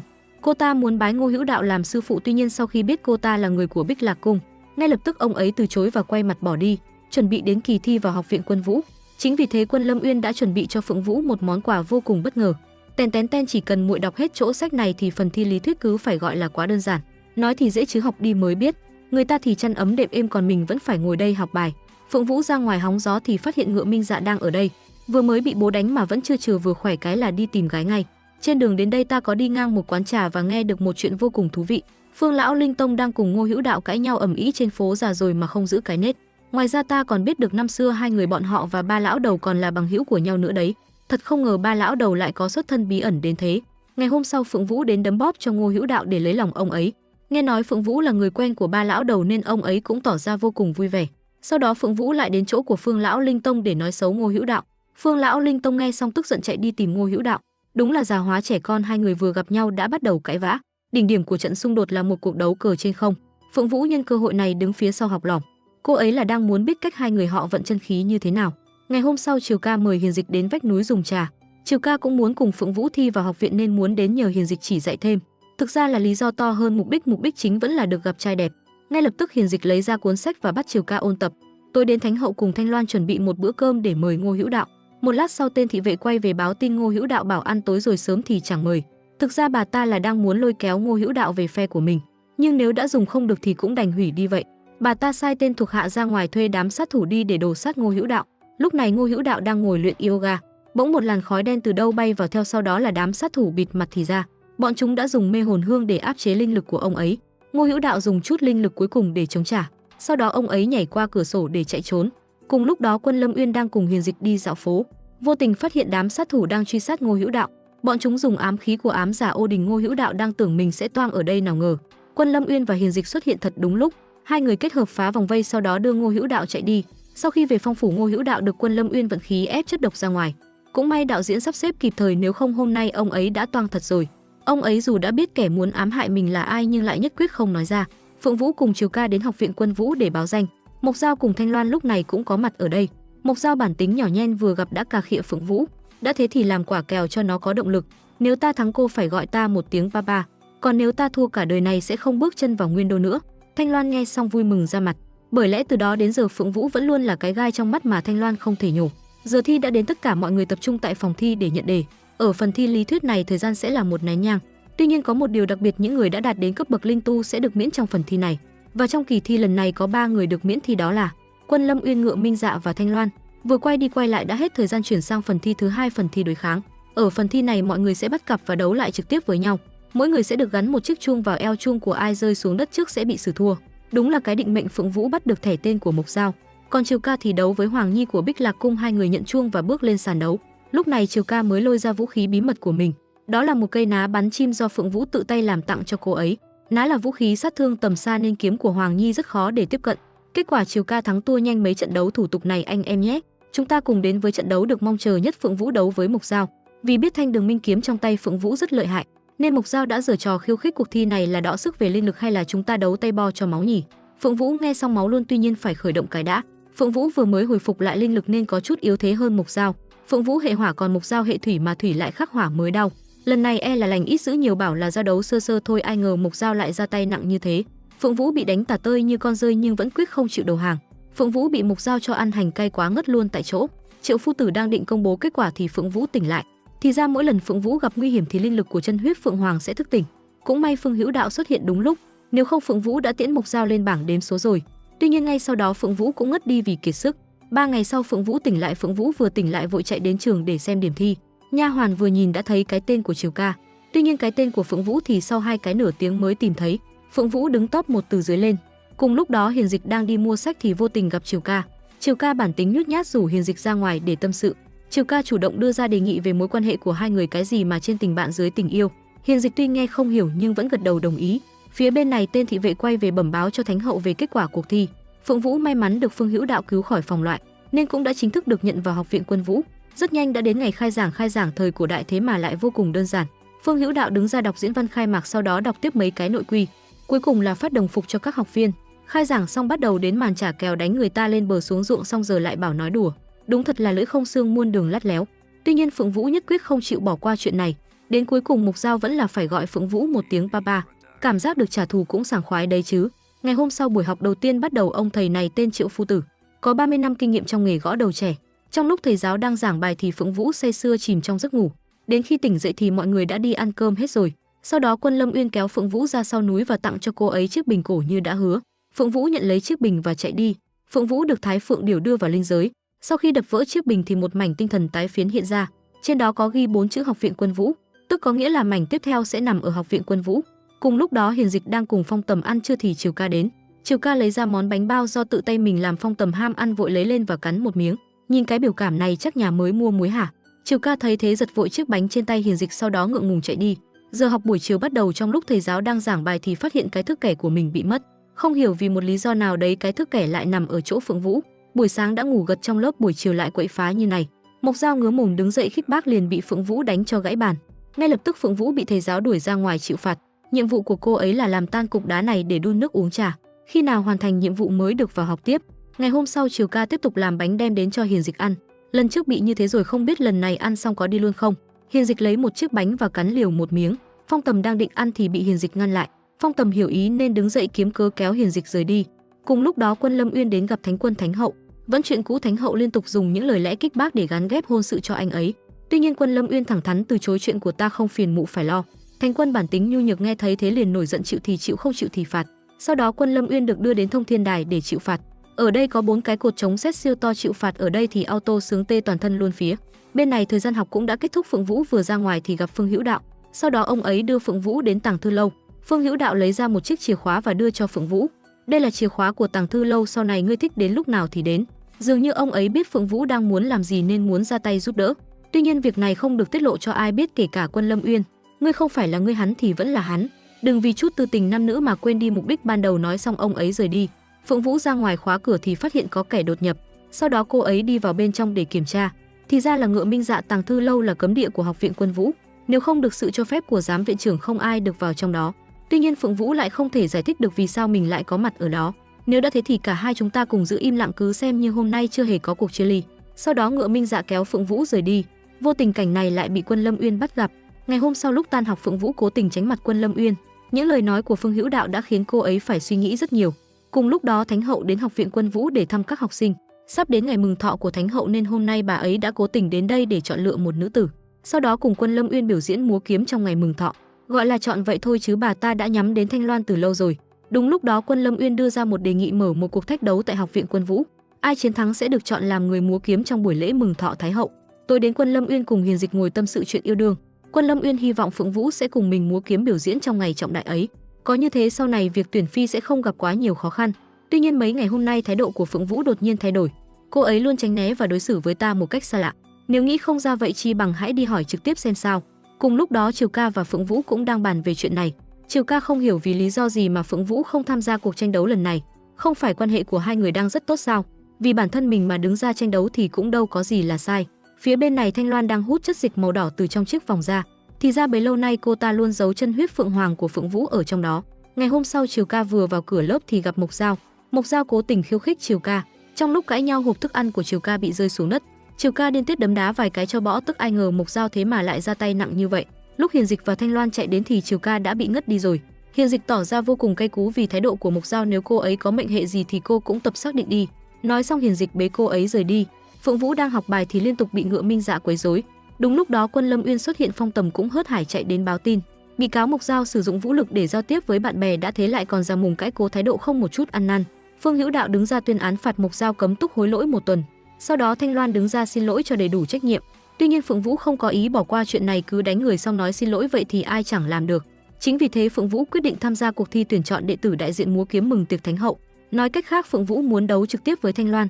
Nếu Thanh Loan là biểu tượng của Bích Lạc Cung, vậy ta sẽ đánh thẳng vào mặt cô ta để lấy lại công bằng cho Triều Ca. Sau khi quay về, Phượng Vũ mới tỏ ra ân hận, chẳng lẽ vì 1 phút bốc đồng mà cả đời bốc xít sao? Quân Lâm Nguyên thấy thế liền kéo Phượng Vũ rời đi, sau đó anh ấy đưa Phượng Vũ đến một nơi. Cảnh vật nơi đây vô cùng tuyệt vời, thích hợp cho những bạn nào có sở thích đi săn mây. Đã thế lại còn có một cây đào đầy hoa nữa chứ, view này mà chụp ảnh thì hết nước chấm. Nhưng mục đích Quân Lâm Uyên đưa cô ấy đến đây không phải để chụp ảnh. Tộc Quân Vũ mạnh nhất về kiếm, chính vì thế anh ấy muốn dạy cho cô tâm pháp múa kiếm của tộc Quân Vũ. Buổi tối Thanh Loan đến phòng cấm túc để gặp Mộc Dao. Thanh Loan không nói nhiều, thẳng tay tát vào mặt Mộc Dao. Chẳng phải ta đã nói với ngươi rồi sao, bất cứ ai cũng không được làm hại Triều Ca. Thì ra hồi nhỏ Triều Ca và Thanh Loan rất thân thiết với nhau. Chính vì thế cho dù Mộc Dao có làm gì thì cũng không thể thay thế được vị trí của Triều Ca trong lòng Thanh Loan. Ngày hôm sau Triều Ca cuối cùng cũng đã tỉnh lại. Nghe nói Phượng Vũ chuẩn bị tỉ thí nên cô ấy muốn đi xem. Triều Ca là con gái của cung chủ nhưng do tư chất tu luyện kém nên đã bị đuổi khỏi Bích Lạc Cung. Trách nhiệm mà Thanh Loan đang gánh thực ra là của ta. Tuy nhiên ta lại mong Phượng Vũ thắng vì chuyện lần này rất có ý nghĩa với cô ấy. Thật trùng hợp Thanh Loan đến thăm nên đã nghe được hết câu chuyện của hai người. Chính vì chuyện này nên cô ta lại càng cay cú hơn nữa. Ngày hôm sau Phượng Vũ tiếp tục khoác lên mình bộ outfit thương hiệu. Luật chơi vẫn như cũ, sợi dây trên tay của ai rơi xuống trước sẽ bị thua. Trận đấu này dự là thủy hỏa gặp nhau sẽ sôi sùng sục. Cả hai đều mang trong mình một chút suy nghĩ của sự hận thù, nên trận chiến ngày hôm nay cứ phải gọi là 200% cống hiến. Cả hai ăn miếng trả miếng khiến cho người xem tỏ ra vô cùng thích thú. Cuối cùng thì Thanh Loan cũng phải dùng đến chiêu cuối. Cô ta vận khí thành một con phượng hoàng băng, sau đó bay lên và lao thẳng đến Phượng Vũ. Đúng lúc đó Nhẫn Long Phượng phát sáng, một con phượng hoàng lửa lao ra nghênh chiến. Lúc này Thái Phượng Điều cũng cảm nhận được chân huyết phượng hoàng đang ở trên người của Thanh Loan. Kết quả chung cuộc Thanh Loan thua. Phượng Vũ đứng ra vạch trần Thanh Loan chính là kẻ năm xưa đã cướp đi chân huyết phượng hoàng của mình. Ngay lúc đó Thánh hậu xuất hiện, cứ nghĩ Thánh hậu sẽ đứng ra phân xử vụ này công bằng. Ai ngờ bà ta phán một câu xanh dờn, chiếc vòng băng này là ta tặng cho Thanh Loan. Làm gì có huyết ngan huyết vịt gì ở đây. Phượng Vũ quay trở về trong bộ dạng uất ức, rõ là chân huyết phượng hoàng mà bà ta đem ra ví với Tích Canh. Đáng buồn hơn nữa là mọi người không coi lời nói của cô ấy là thật. Phượng Vũ buồn bực lên giường nằm ngủ. Ngựa Minh Dạ được nước kích bác Quân Lâm Uyên. Rõ là crush của mình mà lại để cho người ta ức hiếp, nếu là ta thì mọi chuyện đã khác rồi. Quân Lâm Uyên nghe xong xấu hổ rời đi. Tuy nhiên dù sao cũng phải điều tra thử xem chuyện này rốt cuộc là như thế nào.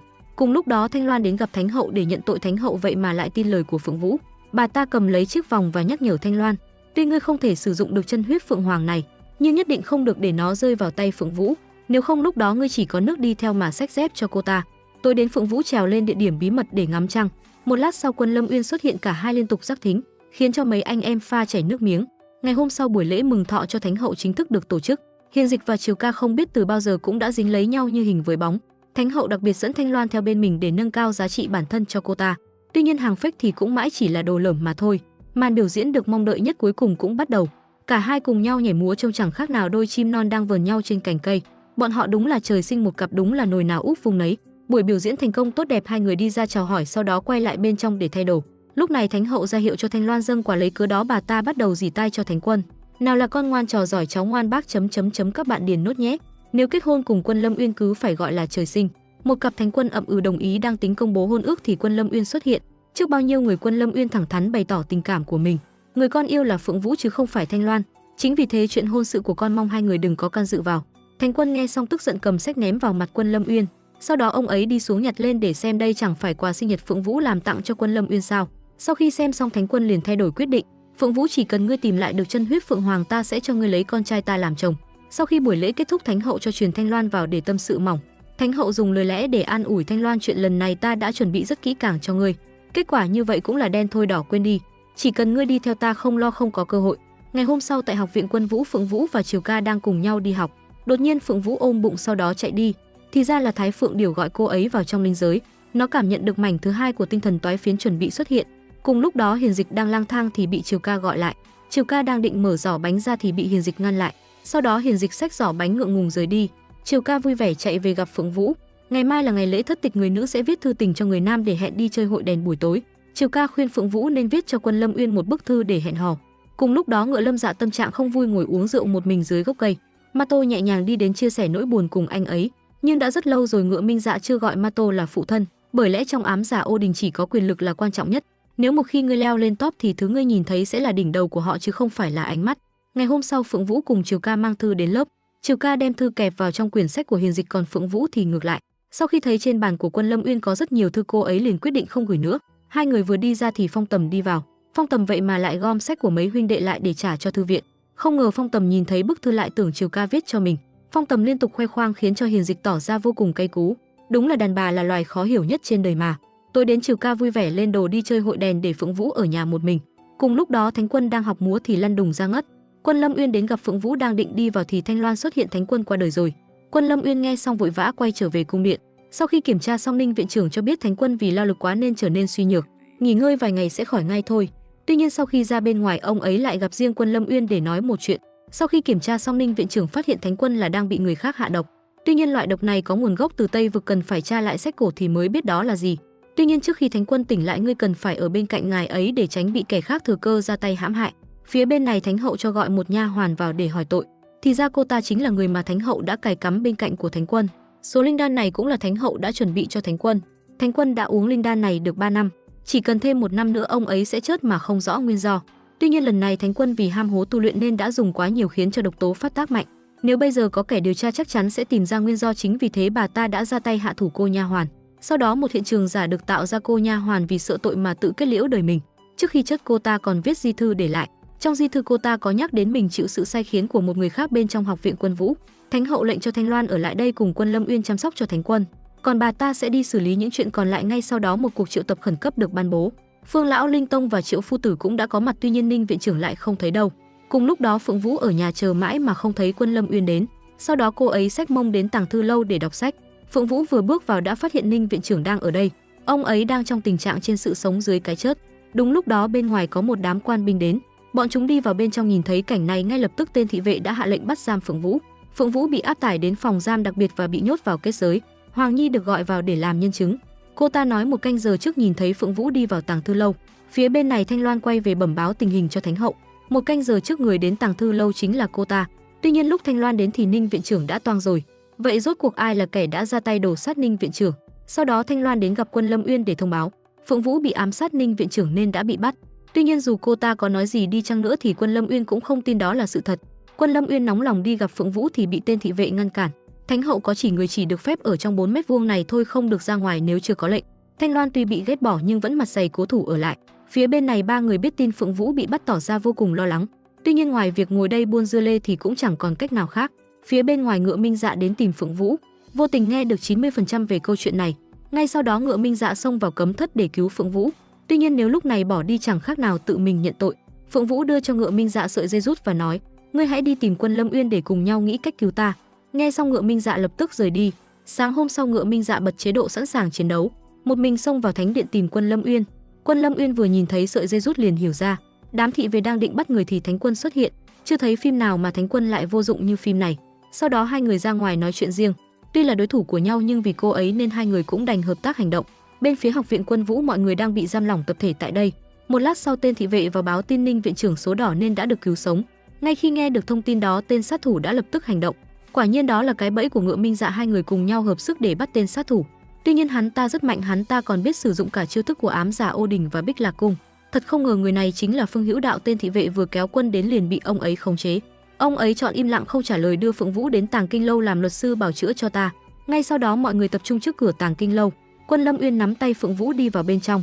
Trên tay ông ấy cầm một bức tranh vẽ về một thiếu nữ. 30 năm trước ông ấy và Ninh viện trưởng là đôi bạn thân. Ngày đó Thánh Quân có gửi một tấm thiệp mời Phương Hữu Đạo về làm viện trưởng của Học viện Quân Vũ. Tuy nhiên Ninh viện trưởng sau khi nhận được thư đã giấu nhẹm chuyện này. Sau đó ông ấy một mình đến Học viện Quân Vũ để nhậm chức. Tuy nhiên lúc đó hai người cùng để ý đến một người phụ nữ tên Vân Nương. Phương Hữu Đạo xuất thân vô danh, còn Ninh viện trưởng xuất thân tộc Quân Vũ.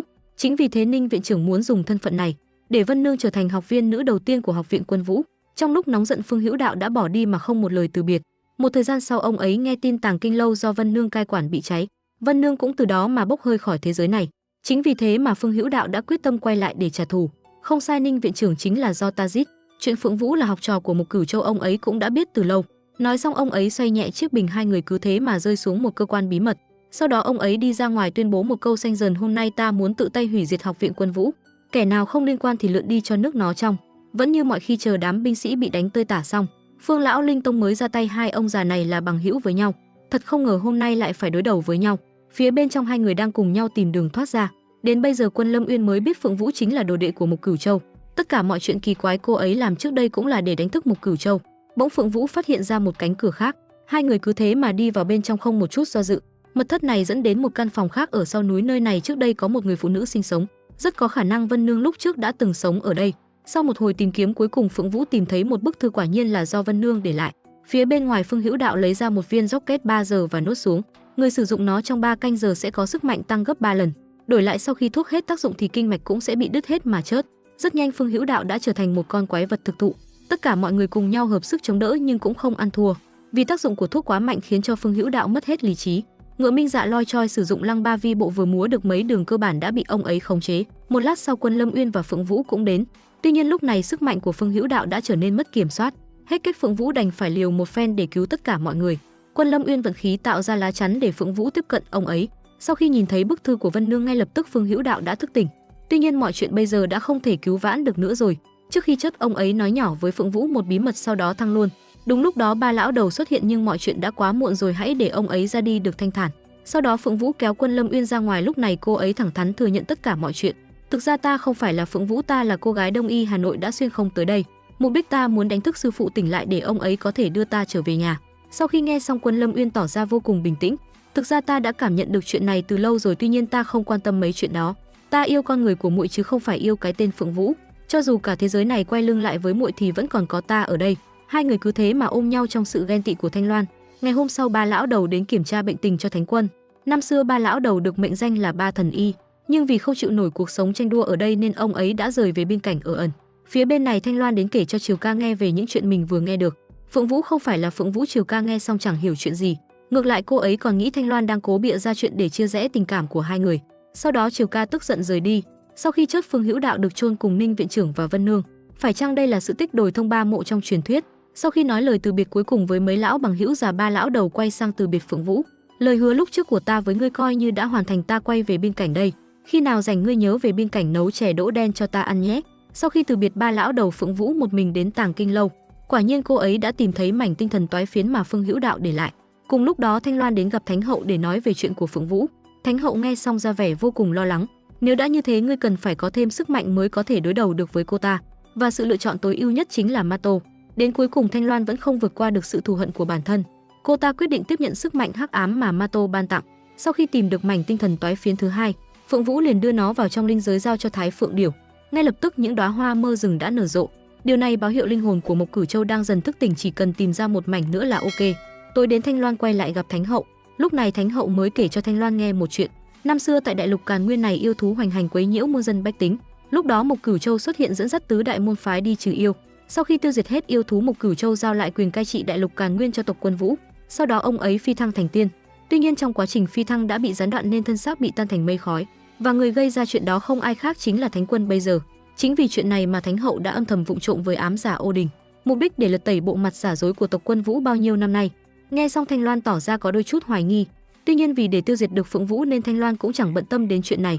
Ngày hôm sau trước cổng học viện Quân Vũ, người phụ nữ này là cung chủ của Bích Lạc Cung, đồng thời cũng là mẹ của Triều Ca. Hôm nay bà ta đến đây để xem mấy đồ đệ của mình học hành thế nào. Trên đường đi vô tình bắt gặp Triều Ca đang luyện bắn chim. Vì hiếu kỳ với bộ môn kỳ lạ này nên bà ta quyết định đến xem. Vẫn như mọi khi Mục Dao ngứa mồm đứng ra xin tỉ thí với Triều Ca để cho cung chủ rửa mắt. Đúng là Giang Sơn dễ đổi bản tính khó rời, nhưng có điều cô ta không biết Triều Ca của hiện tại đã khác xưa nhiều rồi. Hiền Dịch thấy vui nên cũng đến để cổ vũ. Triều Ca xoay một vòng 360 độ tạo thành một núi băng mini. Mộc Dao thấy thế tưởng là ngon, cô ta vừa lao tới thì bị Triều Ca bắn cho một phát, đúng là mất mặt quá đi mà. Cùng lúc đó Phượng Vũ quay về phòng thì phát hiện ra một chiếc lồng đèn ở trên giường. Xấu như này chắc chắn là của Quân Lâm Uyên rồi. Đúng lúc đó Thái Phượng Điểu xuất hiện trêu chọc cô ấy. Triều Ca trở về phòng vô tình nghe thấy Phượng Vũ đang nói chuyện một mình. Bất giác trong đầu cô ấy lóe lên suy nghĩ về những câu nói của Thanh Loan. Tối đến hai người cùng nhau ra ngoài dạo phố đèn lồng. Đúng lúc đó Ngựa Minh Dạ xuất hiện, hắn ta không nói nhiều, trực tiếp kéo Phượng Vũ lên tầng cao nhất của Nguyên Đô, sau đó lấy ra cái điếu cày và thổi cho cô ấy nghe. Ngựa Minh Dạ ngượng ngùng bày tỏ tình cảm của mình. Người vô tư trao ta chút thương cảm, ta vô tình tưởng đó là tình yêu. Tuy nhiên đến bây giờ Ngựa Minh Dạ cũng đã biết, người Phượng Vũ lựa chọn là Quân Lâm Nguyên chứ không phải mình. Mặc dù như thế anh ấy vẫn muốn nói ra để cho lòng cảm thấy nhẹ nhàng hơn. Nói xong Ngựa Minh Dạ quay người bỏ đi. Phượng Vũ vừa xuống dưới thì gặp Quân Lâm Uyên. Anh ấy không nói nhiều, trực tiếp đè Phượng Vũ vào cột và cắn vào môi cô ấy. Khung cảnh này quả thật vô cùng lãng mạn. Giây phút ấy Phượng Vũ đã quyết định bất chấp tất cả để sống với tình yêu của mình. Triều Ca đang đứng dưới nhận cơm tó thì Thanh Loan xuất hiện. Cô ta hỏi Triều Ca thời gian gần đây muội có thấy Phượng Vũ có những hành động kỳ quặc không? Có phải từ khi gặp lại Phượng Vũ muội cũng cảm thấy cô ấy khác đi rất nhiều không? Rất có khả năng Phượng Vũ thật đã bị cô ta khống chế để chiếm lấy thân xác. Chúng ta phải nghĩ cách để giúp cô ấy. Sau một hồi suy nghĩ Triều Ca nhớ ra Phượng Vũ vẫn thường hay nói chuyện với chiếc nhẫn long phượng đeo trên cổ. Để chứng minh chuyện này chỉ có một cách duy nhất, sau đó Triều Ca một mình quay về phòng. Một lát sau Phượng Vũ cũng quay lại. Ngay lập tức Triều Ca lấy quần áo và giục cô ấy đi tắm. Quả nhiên trong lúc Phượng Vũ đang tắm, Triều Ca đã lẻn vào trộm đi chiếc nhẫn long phượng. Thì ra đó là âm mưu của Thanh Loan. Cô ta nói ở trên núi Côn Luân có một mụ phù thủy vô cùng tài giỏi, chỉ cần đưa chiếc nhẫn đó cho bà ta xem, nhất định bà ta sẽ biết Phượng Vũ kia là thật hay giả. Triều Ca bản tính trong sáng cộng thêm đôi chút ngờ nghệch nên đã tin theo. Càng đi sâu vào trong rừng thì không khí càng trở nên u ám. Trong lúc hoảng loạn Triều Ca đã trượt chân ngã xuống, đập đầu vào đá và ngất đi. Sau khi tỉnh lại Triều Ca phát hiện mình đang ở trong một hang động.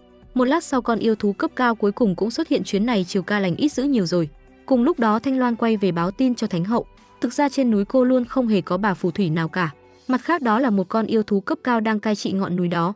Tuy nhiên Thánh hậu đứng ra đảm bảo mục tiêu lần này là hướng vào Phượng Vũ. Chính vì thế sẽ không làm gì tổn hại đến Triều Ca cả. Thanh Loan vừa rời đi thì Ma Tô xuất hiện, Thánh hậu lệnh cho Ma Tô lên núi Côn Luân một chuyến. Nhân cơ hội này giết sạch hết không để kẻ nào sống sót. Ngay sau đó Ma Tô đến gặp Ngựa Minh Dạ để giao nhiệm vụ. Ngươi hãy cho người Tạ họ kết giới bao vây núi Côn Luân, không được để kẻ nào thoát ra ngoài, kể cả Phượng Vũ. Ngựa Minh Dạ nghe xong bất lực rời đi. Phía bên này Phượng Vũ sau khi tắm xong không thấy Triều Ca đâu, vội chạy ra ngoài tìm kiếm. Tên gác cổng thành cho hay Triều Ca vừa ra khỏi thành, trước khi đi cô ấy còn hỏi đường lên núi Côn Luân. Một lát sau Phong Tầm xuất hiện, Phong Tầm tỏ ý muốn đi theo nhưng Phượng Vũ không cho. Ngươi quay về báo tin cho mọi người, chẳng may ta có chuyện gì xảy ra còn có người biết mà đưa xác ta về nữa chứ. Nói xong Phượng Vũ vội vàng chạy đi. Sáng sớm hôm sau Phượng Vũ cuối cùng cũng tìm đến núi Côn Luân. Ngay lập tức con yêu thú xuất hiện. Tuy nhiên nó không có ý đánh nhau mà đang muốn Phượng Vũ đuổi theo mình thì đúng hơn. Sau khi đến cửa hang Triều Ca từ bên trong xuất hiện con yêu thú này, thế mà lại bị Triều Ca thuần phục.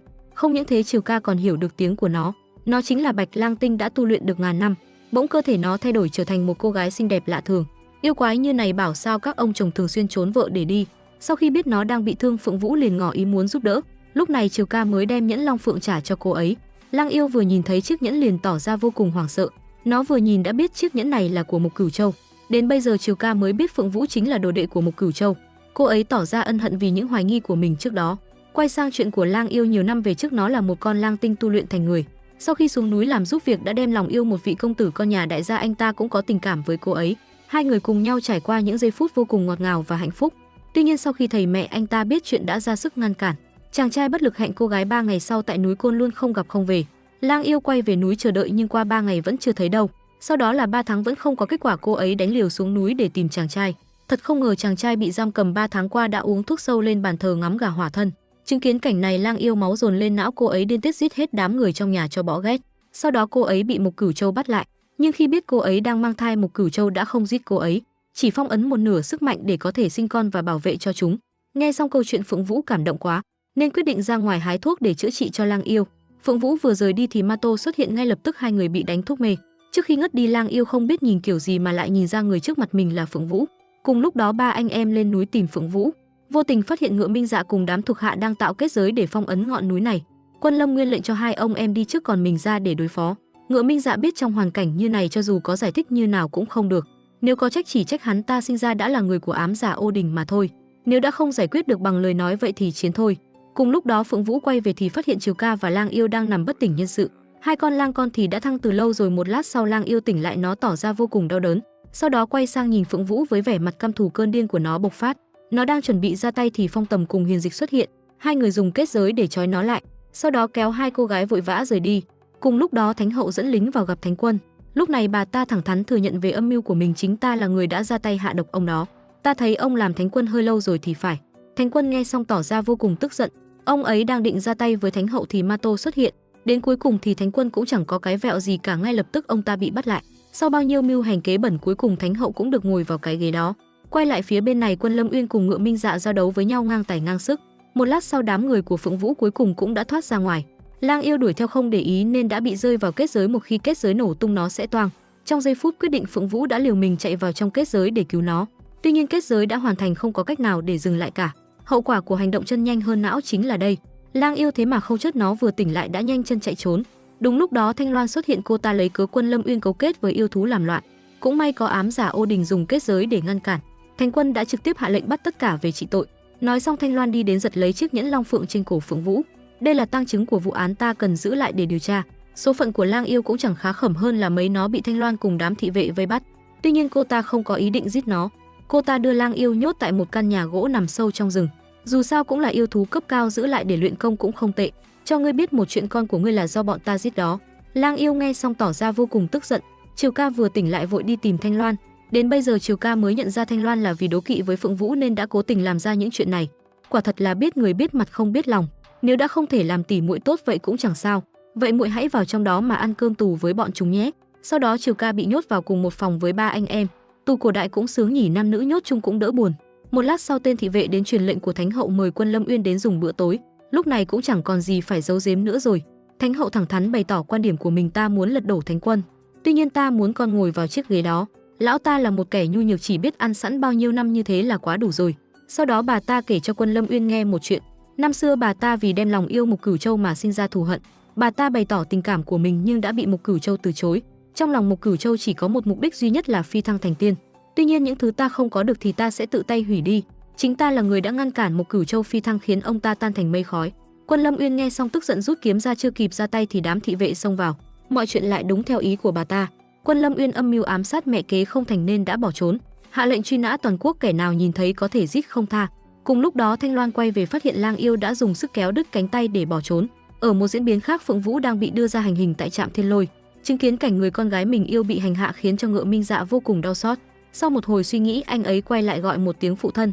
Sau đó Ngựa Minh Dạ liều mình lao vào trạm Thiên Lôi để cứu Phượng Vũ. Phía bên này Hoàng Nhi sau khi phát hiện Thanh Loan cấu kết với Thánh hậu đã liều mình đến giải cứu cho ba người. Phượng Vũ đang bị hành hình tại trạm Thiên Lôi, mọi người đến nhanh còn kịp. Quay lại phía bên này, Ngựa Minh Dạ bất chấp cả tính mạng để lao vào bên trong, mặc cho mọi người ngăn cản, nhưng anh ấy muốn một lần được sống thật với cảm xúc của mình. Một lát sau thêm một kẻ si tình nữa cũng đến nhưng cũng nhanh chóng bị ngất đi. Trong giây phút ấy Phượng Vũ bị kéo vào trong một không gian vô định. Ở đây cô ấy gặp được Phượng Vũ phiên bản hàng Ryan. Sau một hồi nói chuyện cuối cùng cô ấy đã được thông não. Mặc dù bản thân mình không phải là Phượng Vũ thật, nhưng hiện tại tất cả những người đó đang vì cô mà hy sinh. Thứ tình cảm đó là dành cho con người của cô chứ không phải cái tên Phượng Vũ. Sau đó một loạt bút tích của Mục Cửu Châu hiện ra và chui tọt vào trán của Phượng Vũ. Cô ấy tỉnh lại mang theo sức mạnh của chân huyết Phượng Hoàng. Ngay lập tức trạm Thiên Lôi đã bị sức mạnh đó phá bỏ. Vượt qua kiếp nạn này đồng nghĩa với Phượng Vũ đã được thăng cấp thành Linh Tông, cấp bậc sánh ngang với Ma Tô hiện tại. Sau chuyện này Ma Tô trực tiếp trục xuất Ngựa Minh Dạ ra khỏi ám giả Ô Đình. Bây giờ ngươi đã trở thành một phế vật, con đường sau này ngươi hãy tự mình mà sống lấy. Kể cũng tội người ta có bạn có bè quan tâm chăm sóc, có mỗi mình anh ấy vì đóng vai phản diện nên phải cô độc một mình. Ngựa Minh Dạ tuy đã không còn gì nữa nhưng anh ấy vẫn còn tự trọng của bản thân, quyết không chấp nhận lòng thương xót của kẻ khác. Cùng lúc đó Thanh Loan và Mộc Dao đang giao đấu cùng Lang Yêu. Đột nhiên đầu óc cô ta trở nên choáng váng, ngay sau đó Mộc Dao dìu cô ta đến một nơi. Cô ta một mình đi vào bên trong để sạc sức mạnh mà cứ như pin tàu vậy, các ông ạ mới dùng có tí đã hết. Mộc Dao đứng ngoài sợ ma nên đã đi vào bên trong để xem thử. Sợ mọi chuyện bị bại lộ nên cô ta đã ra tay để giết hại Mộc Dao. Sau đó cô ta trực tiếp thò tay vào ổ sức mạnh để sạc cho nhanh. Ngày hôm sau đám người của Học viện Quân Vũ nhận được lệnh lên núi đổ sát Lang Yêu. Trong lúc bọn họ đang định ra tay thì Quân Lâm Uyên và Phượng Vũ xuất hiện. Tuy nhiên đám người này đã bị Thánh hậu tẩy não nên cho dù hai người nói gì bọn họ cũng không tin. Lang Yêu vì biết được thế khó của hai người nên đã cầu xin Phượng Vũ giết mình để tạo lòng tin với bọn họ. Đến cuối cùng Lang Yêu đã tự mình đâm vào kiếm của Phượng Vũ, trước khi chớt nó lết đến chỗ của hai đứa con. Sau đó ba mẹ con được giải thoát và biến thành mảnh tinh thần toái phiến cuối cùng. Thì ra đây chính là thiên mệnh mà Mục Cửu Châu đã sắp đặt sẵn cho nó. Tuy Tuy nhiên nếu không tìm được Nhẫn Long Phượng sẽ không thể ghép được 3 mảnh toái phiến này lại. Phía bên này Thánh hậu sau khi biết Phượng Vũ chưa chớt bà ta tỏ ra vô cùng tức giận, nhưng Mato dù sao cũng là một bậc tiền bối, ông ta không muốn dùng thủ đoạn hèn hạ để ra tay với bậc hậu bối. Hơn nữa Nhẫn Long Phượng và chân huyết Phượng Hoàng còn đang ở trong tay của Thanh Loan thì sợ gì chứ. Để đảm bảo an toàn, Thánh hậu lấy đi chiếc vòng ngọc có chứa chân huyết Phượng Hoàng của Thanh Loan. Cái này để ta giữ thì sẽ tốt hơn. Sau đó bà ta phái thuộc hạ đi thực hiện kế hoạch tiếp theo. Có ông nào thắc mắc tại sao Mato lại luôn nghe lời bà ta không? Thực ra 20 năm trước Mato đã yêu đơn phương bà ta. Ông ấy đã lập lời thề sẽ bảo vệ cho bà ta hết cuộc đời này, đúng là đời cha ăn mặn đời con bán muối. Cùng lúc đó Phượng Vũ cùng mọi người quay trở lại học viện Quân Vũ. Lúc này Thanh Loan cũng đã chờ sẵn ở đây để trả lại Nhẫn Long Phượng cho cô ấy.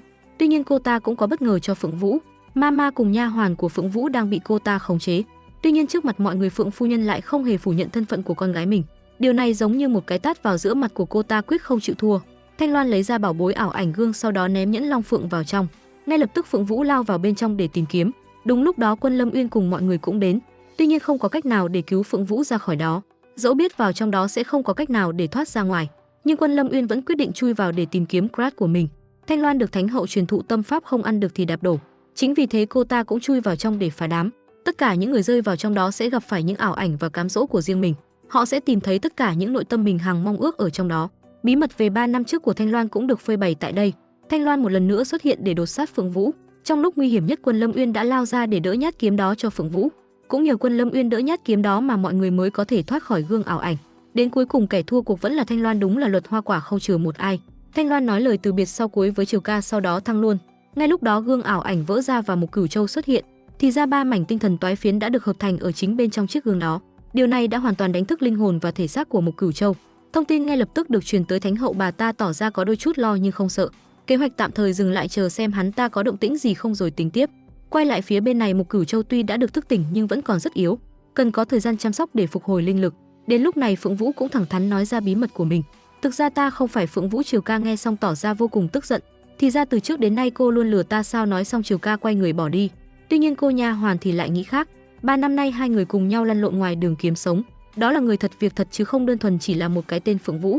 Dù có chuyện gì đi nữa thì người vẫn là tiểu thư của ta. Sau đó Phượng Vũ chạy đi tìm mama. Phượng Vũ lấy ra cây Đường Minh kiếm để trả lại cho bà ấy. Xin lỗi phu nhân, thực ra ta không phải là con gái người. Tuy nhiên bà ấy đã biết chuyện Phượng Vũ không phải là Phượng Vũ từ lâu rồi. Là một người mẹ chẳng lẽ ta lại không cảm nhận được sự thay đổi của con gái mình hay sao? Tuy nhiên trong lúc ta tuyệt vọng nhất vì mất đi con gái thì con xuất hiện, nên ta đã xem con như là món quà mà ông trời tặng cho ta vậy. Chính vì thế từ lâu ta đã không quan tâm đến thân phận của con nữa rồi. Con vẫn sẽ mãi là con gái của ta, con cũng không cần phải nghĩ con là ai bởi vì con chính là con. Ngày hôm sau Hiền Dịch đến để an ủi Triều Ca. Phượng Vũ hiện tại tuy không phải là Phượng Vũ trước đây, nhưng cô ấy luôn sống thật lòng và đối xử tốt với mọi người. Tại sao chúng ta không mở lòng để đón nhận cô ấy? Hiền Dịch vừa nói có mấy câu như thế mà Triều Ca đã thay đổi suy nghĩ. Đúng là mê trai chỉ có đầu thai mới hết. Cùng lúc đó Phượng Vũ đến gặp Mộc Cửu Châu để thông báo tình hình của đại lục Càn Nguyên. Thánh hậu cấu kết yêu ma tạo phản, tạo nên một cuộc đại loạn. Nếu có thể thầy hãy lấy lại chân huyết Phượng Hoàng đã ban cho con để hồi phục lại linh lực. Có như thế mới cứu vãn được tình hình. Tuy nhiên Mộc Cửu Châu lại nghĩ khác, nếu một ngày làm thầy thì cả đời sẽ làm cha. Bất kể chuyện gì cũng đều có cách giải quyết cả, không cần quá lo lắng. Đợi đến thời cơ ta sẽ đưa con về nơi ban đầu của con. Quay lại phía bên này, Triều Ca đang làm món mì 12 con tôm để xin lỗi Phượng Vũ. Hiền Dịch thấy thế cũng ra tay để giúp đỡ, đúng là ảo ma Tây Ban Nha. Phượng Vũ đang ngồi buôn dưa lê với đám bạn thì Triều Ca xuất hiện. Cô ấy bưng đến 2 bát mì nhưng ngượng ngùng không dám vào. Phượng Vũ hiểu ý đuổi hết đám vịt kia về trước, sau đó hai người quay vào bàn cùng nhau ăn mì rất vui vẻ. Sau đó Triều Ca chạy đi tìm Hiền Dịch để cảm ơn. Nhân cơ hội Hiền Dịch đang ngủ gật, Triều Ca định cắn trộm vào môi anh ấy một cái. Ai ngờ lại bị phát hiện, xấu hổ quá, xấu hổ quá. Nhìn thấy đôi môi ngọt mọng ấy khiến cho Hiền Dịch không kiềm chế được bản năng của một thằng đàn ông. Anh ấy không hỏi han gì mà trực tiếp hôn Triều Ca. Đúng là anh em nhà họ Lươn, vừa mới hôn một cái đã đòi chịu trách nhiệm với người ta rồi. Bên trong cung điện, Thánh hậu đang công khai thân phận của mình và ám giả Ô Đình trước các linh tôn. Lão Thánh Quân nhu nhược lúc này đã bị khống chế nên chẳng khác nào một phế vật. Mặc dù biết điều này là sai trái nhưng không ai dám đứng ra phản đối. Kẻ nào trái ý liền bị bà ta cho người bắt giam lại. Cùng lúc đó Mộc Cửu Châu đến gặp Thánh hậu. Tuy nhiên bà ta lo sợ không dám ra gặp mặt. Nhưng Mato thì khác, ông ta nhặt lấy chiếc túi gấm và ra ngoài gặp Mộc Cửu Châu. Ngày xưa ông chê ta yếu, bây giờ hối hận chưa? Nể tình trước đây chúng ta có quan hệ quen biết, ta tha cho ông lần này. Lần sau gặp lại nhất định ta sẽ lấy mạng của ông đấy. Mộc Cửu Châu nghe xong sợ hãi rời đi. Sau đó Mộc Cửu Châu quay về gặp Phượng Vũ. Mộc Cửu Châu tuy đã tỉnh lại nhưng linh lực đã không còn như trước nữa. Các đại môn phái bây giờ cũng cố thủ trong nhà vì sợ liên lụy. Lần này e rằng không có cách nào để đối phó lại với Thánh hậu và Mato. Chính vì thế thầy cần con về nơi bắt đầu của con để tìm lại sức mạnh của bản thân. sau đó quay lại đây để cứu lấy đại lục Càn Nguyên này, nghe có gì đó sai sai thì phải. Phượng Vũ vừa rời đi thì Quân Lâm Uyên xuất hiện. Ngày hôm sau Phượng Vũ đang ngủ thì phát hiện Quân Lâm Uyên đang nằm bên cạnh. Tưởng mình vẫn đang mơ nên cô ấy ôm ghì anh xuống và hôn, ai ngờ trời đã sáng rồi. Sau đó Quân Lâm Uyên đưa cô ấy ra ngoài dạo phố. Thì ra Mộc Cửu Châu đã nói cho anh ấy biết chuyện cô sắp phải đi. Chính vì thế hôm nay anh ấy quyết định bỏ hết mọi việc sang một bên, làm một người bình thường để đi chơi cho thật vui vẻ. Hai người cùng nhau trải qua một ngày rất vui vẻ. Tuy nhiên Phượng Vũ không hề biết một điều, thực ra làm gì có sức mạnh nào nữa chứ. Mộc Cửu Châu vì muốn cô ấy tránh xa tai họa nên mới nói dối như vậy. Sau đó hai người cùng nắm tay nhau đến nơi tình yêu bắt đầu để cảm nhận giây phút hạnh phúc ấy. Quân Lâm Uyên nhẹ nhàng khóa môi cô ấy nhưng nước mắt anh cũng đã rơi. Tối đến Quân Lâm Uyên đột nhập vào mật thất của cung điện, vừa lấy được chân huyết Phượng Hoàng thì bị đám lính phát hiện, phải chăng đây là một cái bẫy. Quả nhiên Ma Tô cũng có mặt ở đây. Quân Lâm Uyên nhanh trí phong ấn chiếc vòng vào trong bức tường. Tuy nhiên chuyến này đối đầu với Ma Tô anh ấy lành ít dữ nhiều. Phượng Vũ tỉnh lại trong phòng của Mộc Cửu Châu. Ngay sau đó ông ấy yêu cầu cô nhanh chóng quay về nơi bắt đầu nhanh còn kịp. Mộc Cửu Châu vận công luyện khí để đưa Phượng Vũ đi. Đúng lúc đó Triều Ca chạy vào báo tin Quân Lâm Uyên bị Thánh hậu giết rồi. Phượng Vũ nghe xong trực tiếp tẩu hỏa nhập ma. Cùng lúc đó tên thị vệ đang dẫn theo quân của triều đình đến để đổ sát học viện Quân Vũ, dự là máu sẽ chảy thành sông. Lúc này ba vị cửa ải cũng có mặt ở đây để giúp đỡ. Tuy nhiên bọn chúng người đông thế mạnh hơn nữa, còn có Ma Tô ở đây nữa, e là chỉ còn cách bỏ chạy thoát thân mà thôi. Bên ngoài mọi người đang miệt mài đánh nhau, còn bên trong thì đôi Uyên Ương vẫn đang tỉnh tứ trước khi chia ly. Rất nhanh tất cả những người may mắn sống sót đều đã bị bao vây. Sau đó Ma Tô tạo ra một dấu ấn trung thu siêu to khổng lồ, chắc định ép hết mọi người trở thành bánh trung thu đây mà. Tất cả mọi người hợp lực chống đỡ nhưng cũng chẳng ăn thua. Đúng lúc đó Mộc Cửu Châu hạ phàm, ông ấy dùng chút sức lực cuối cùng của mình để bế tất cả mọi người đi nơi khác, còn bản thân thì nhẫn nhịn để bọn chúng bắt đi. Tất cả mọi người được đưa xuống dưới mật thất của Tàng Kinh lâu để ẩn náu. Tuy nhiên mãi ở đây cũng không phải là cách. Sau đó Phượng Vũ đưa mọi người đến địa điểm bí mật của mình và Quân Lâm Uyên. Ở đây chắc chắn bọn chúng sẽ không thể tìm ra được. Quá sốc trước thông tin về cái chết của Quân Lâm Uyên nên nhất thời cô ấy vẫn chưa thể vượt qua được nỗi buồn này. Phía bên này Thánh hậu đang nổi trận lôi đình, có một số người như thế mà tìm mãi không ra là sao. Lúc này Ma Tô đưa ra một chủ ý, không cần tìm nữa, ta có cách dụ bọn chúng tự đến mà không mất một chút công sức nào. Sau đó Thánh hậu đến đại lao gặp Mộc Cửu Châu. Đứng trước người mình yêu bà ta không thể không khóc, ngày xưa ngươi chê ta xấu, bây giờ hối hận chưa?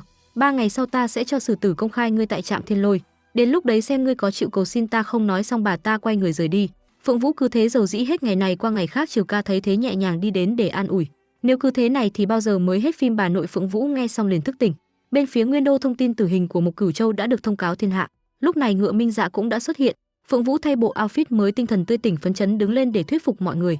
Nếu chúng ta cứ mãi ở đây không bị giết thì sớm muộn cũng đói mà chết. Thay vì như thế chúng ta hãy chủ động tấn công vào Nguyên Đô, đánh nhanh thắng nhanh, giành lại thế cục về tay mình. Mọi người nghe xong thấy cũng có lý nên đã cùng nhau đồng ý. Một lát sau Phong Tầm quay lại, sau đó anh ấy kéo Hiền Dịch sang một bên để nói chuyện. Trên đường về quê Phong Tầm vô tình gặp được Bích Lạc cung chủ, mẹ của Triều Ca. Cũng chính vì như thế mà anh ấy biết được một chuyện, linh lực của Triều Ca bị hạn chế là có lý do. Trong cơ thể của Triều Ca có chứa một viên linh dược tên là Xích Đan Thần Châu. Chính nó đã cản trở việc tu luyện của Triều Ca. Xích Đan Thần Châu là một món báu vật thời thượng cổ, khi nó nổ tung thì sức mạnh sẽ tăng chóng mặt. Tuy nhiên nếu Xích Đan Thần Châu rời khỏi cơ thể đồng nghĩa với việc cô ấy cũng sẽ phải chết. Ngay lúc đó Triều Ca xuất hiện và đã nghe được toàn bộ nội dung của câu chuyện này. Buổi tối chiến dịch cảm tử của Phượng Vũ bắt đầu hành động. Cùng lúc đó Ngựa Minh Dạ cũng đột nhập vào bên trong đại lao. Thật không ngờ Quân Lâm Uyên vẫn còn sống.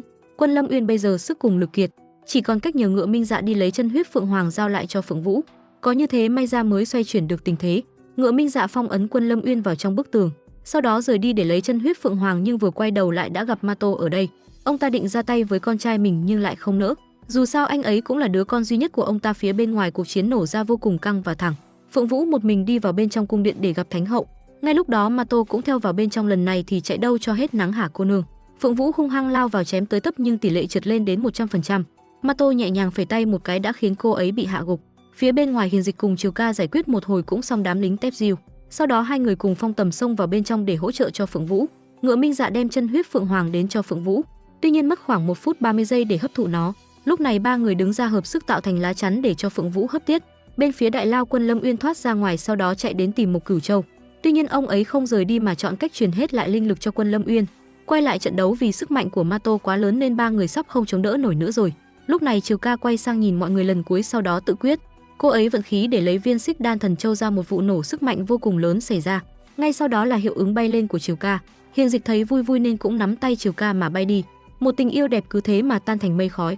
Ngay lúc đó sức mạnh của Phượng Vũ bộc phát, cô ấy lao lên dùng lăng ba vi bộ để chém. Giây phút quyết định Ngựa Minh Dạ đã đứng ra để cầu xin cho ông ấy. Mẹ của Phượng Vũ vừa bị tên thị vệ áp giải ra uy hiếp liền bị Phong Tầm cứa cổ thăng luôn. Đúng lúc đó Quân Lâm Uyên xuất hiện một đao xuyên thủng người của Mato. Hai người không hẹn mà mặc đồng phục vô cùng bắt mắt. Thánh hậu thấy Mato đã chết nên cũng vỗ ngực tự kết liễu. Dẫu sao ông cũng đã bảo vệ ta 20 năm nay rồi. Đây cũng coi như một lời cảm ơn ta dành cho ông. Kết phim Quân Lâm Nguyên mặc quần áo chú rể đi đón dâu. Và cô dâu của anh ấy không ai khác chính là Phượng Vũ. Hiền Dịch và Triều Ca cũng đã được Mục Cửu Châu dùng tu vi của mình để cứu sống. Đến cuối cùng Phượng Vũ đã đưa ra lựa chọn sẽ không quay về thủ đô nữa. Ở đây sống cuộc đời hạnh phúc với người mình yêu chẳng phải sẽ tốt hơn sao? Được rồi, bộ phim đến đây là kết thúc. Các bạn bỏ ra 3 giây đăng ký kênh để ủng hộ chúng mình nha. Cảm ơn các bạn đã đón xem kênh của chúng mình. Hẹn gặp lại mọi người trong bộ phim tiếp theo. Tập hôm nay đến đây là hết mất rồi. Cảm ơn các bạn đã theo dõi. Còn giờ thì xin chào và hẹn gặp lại.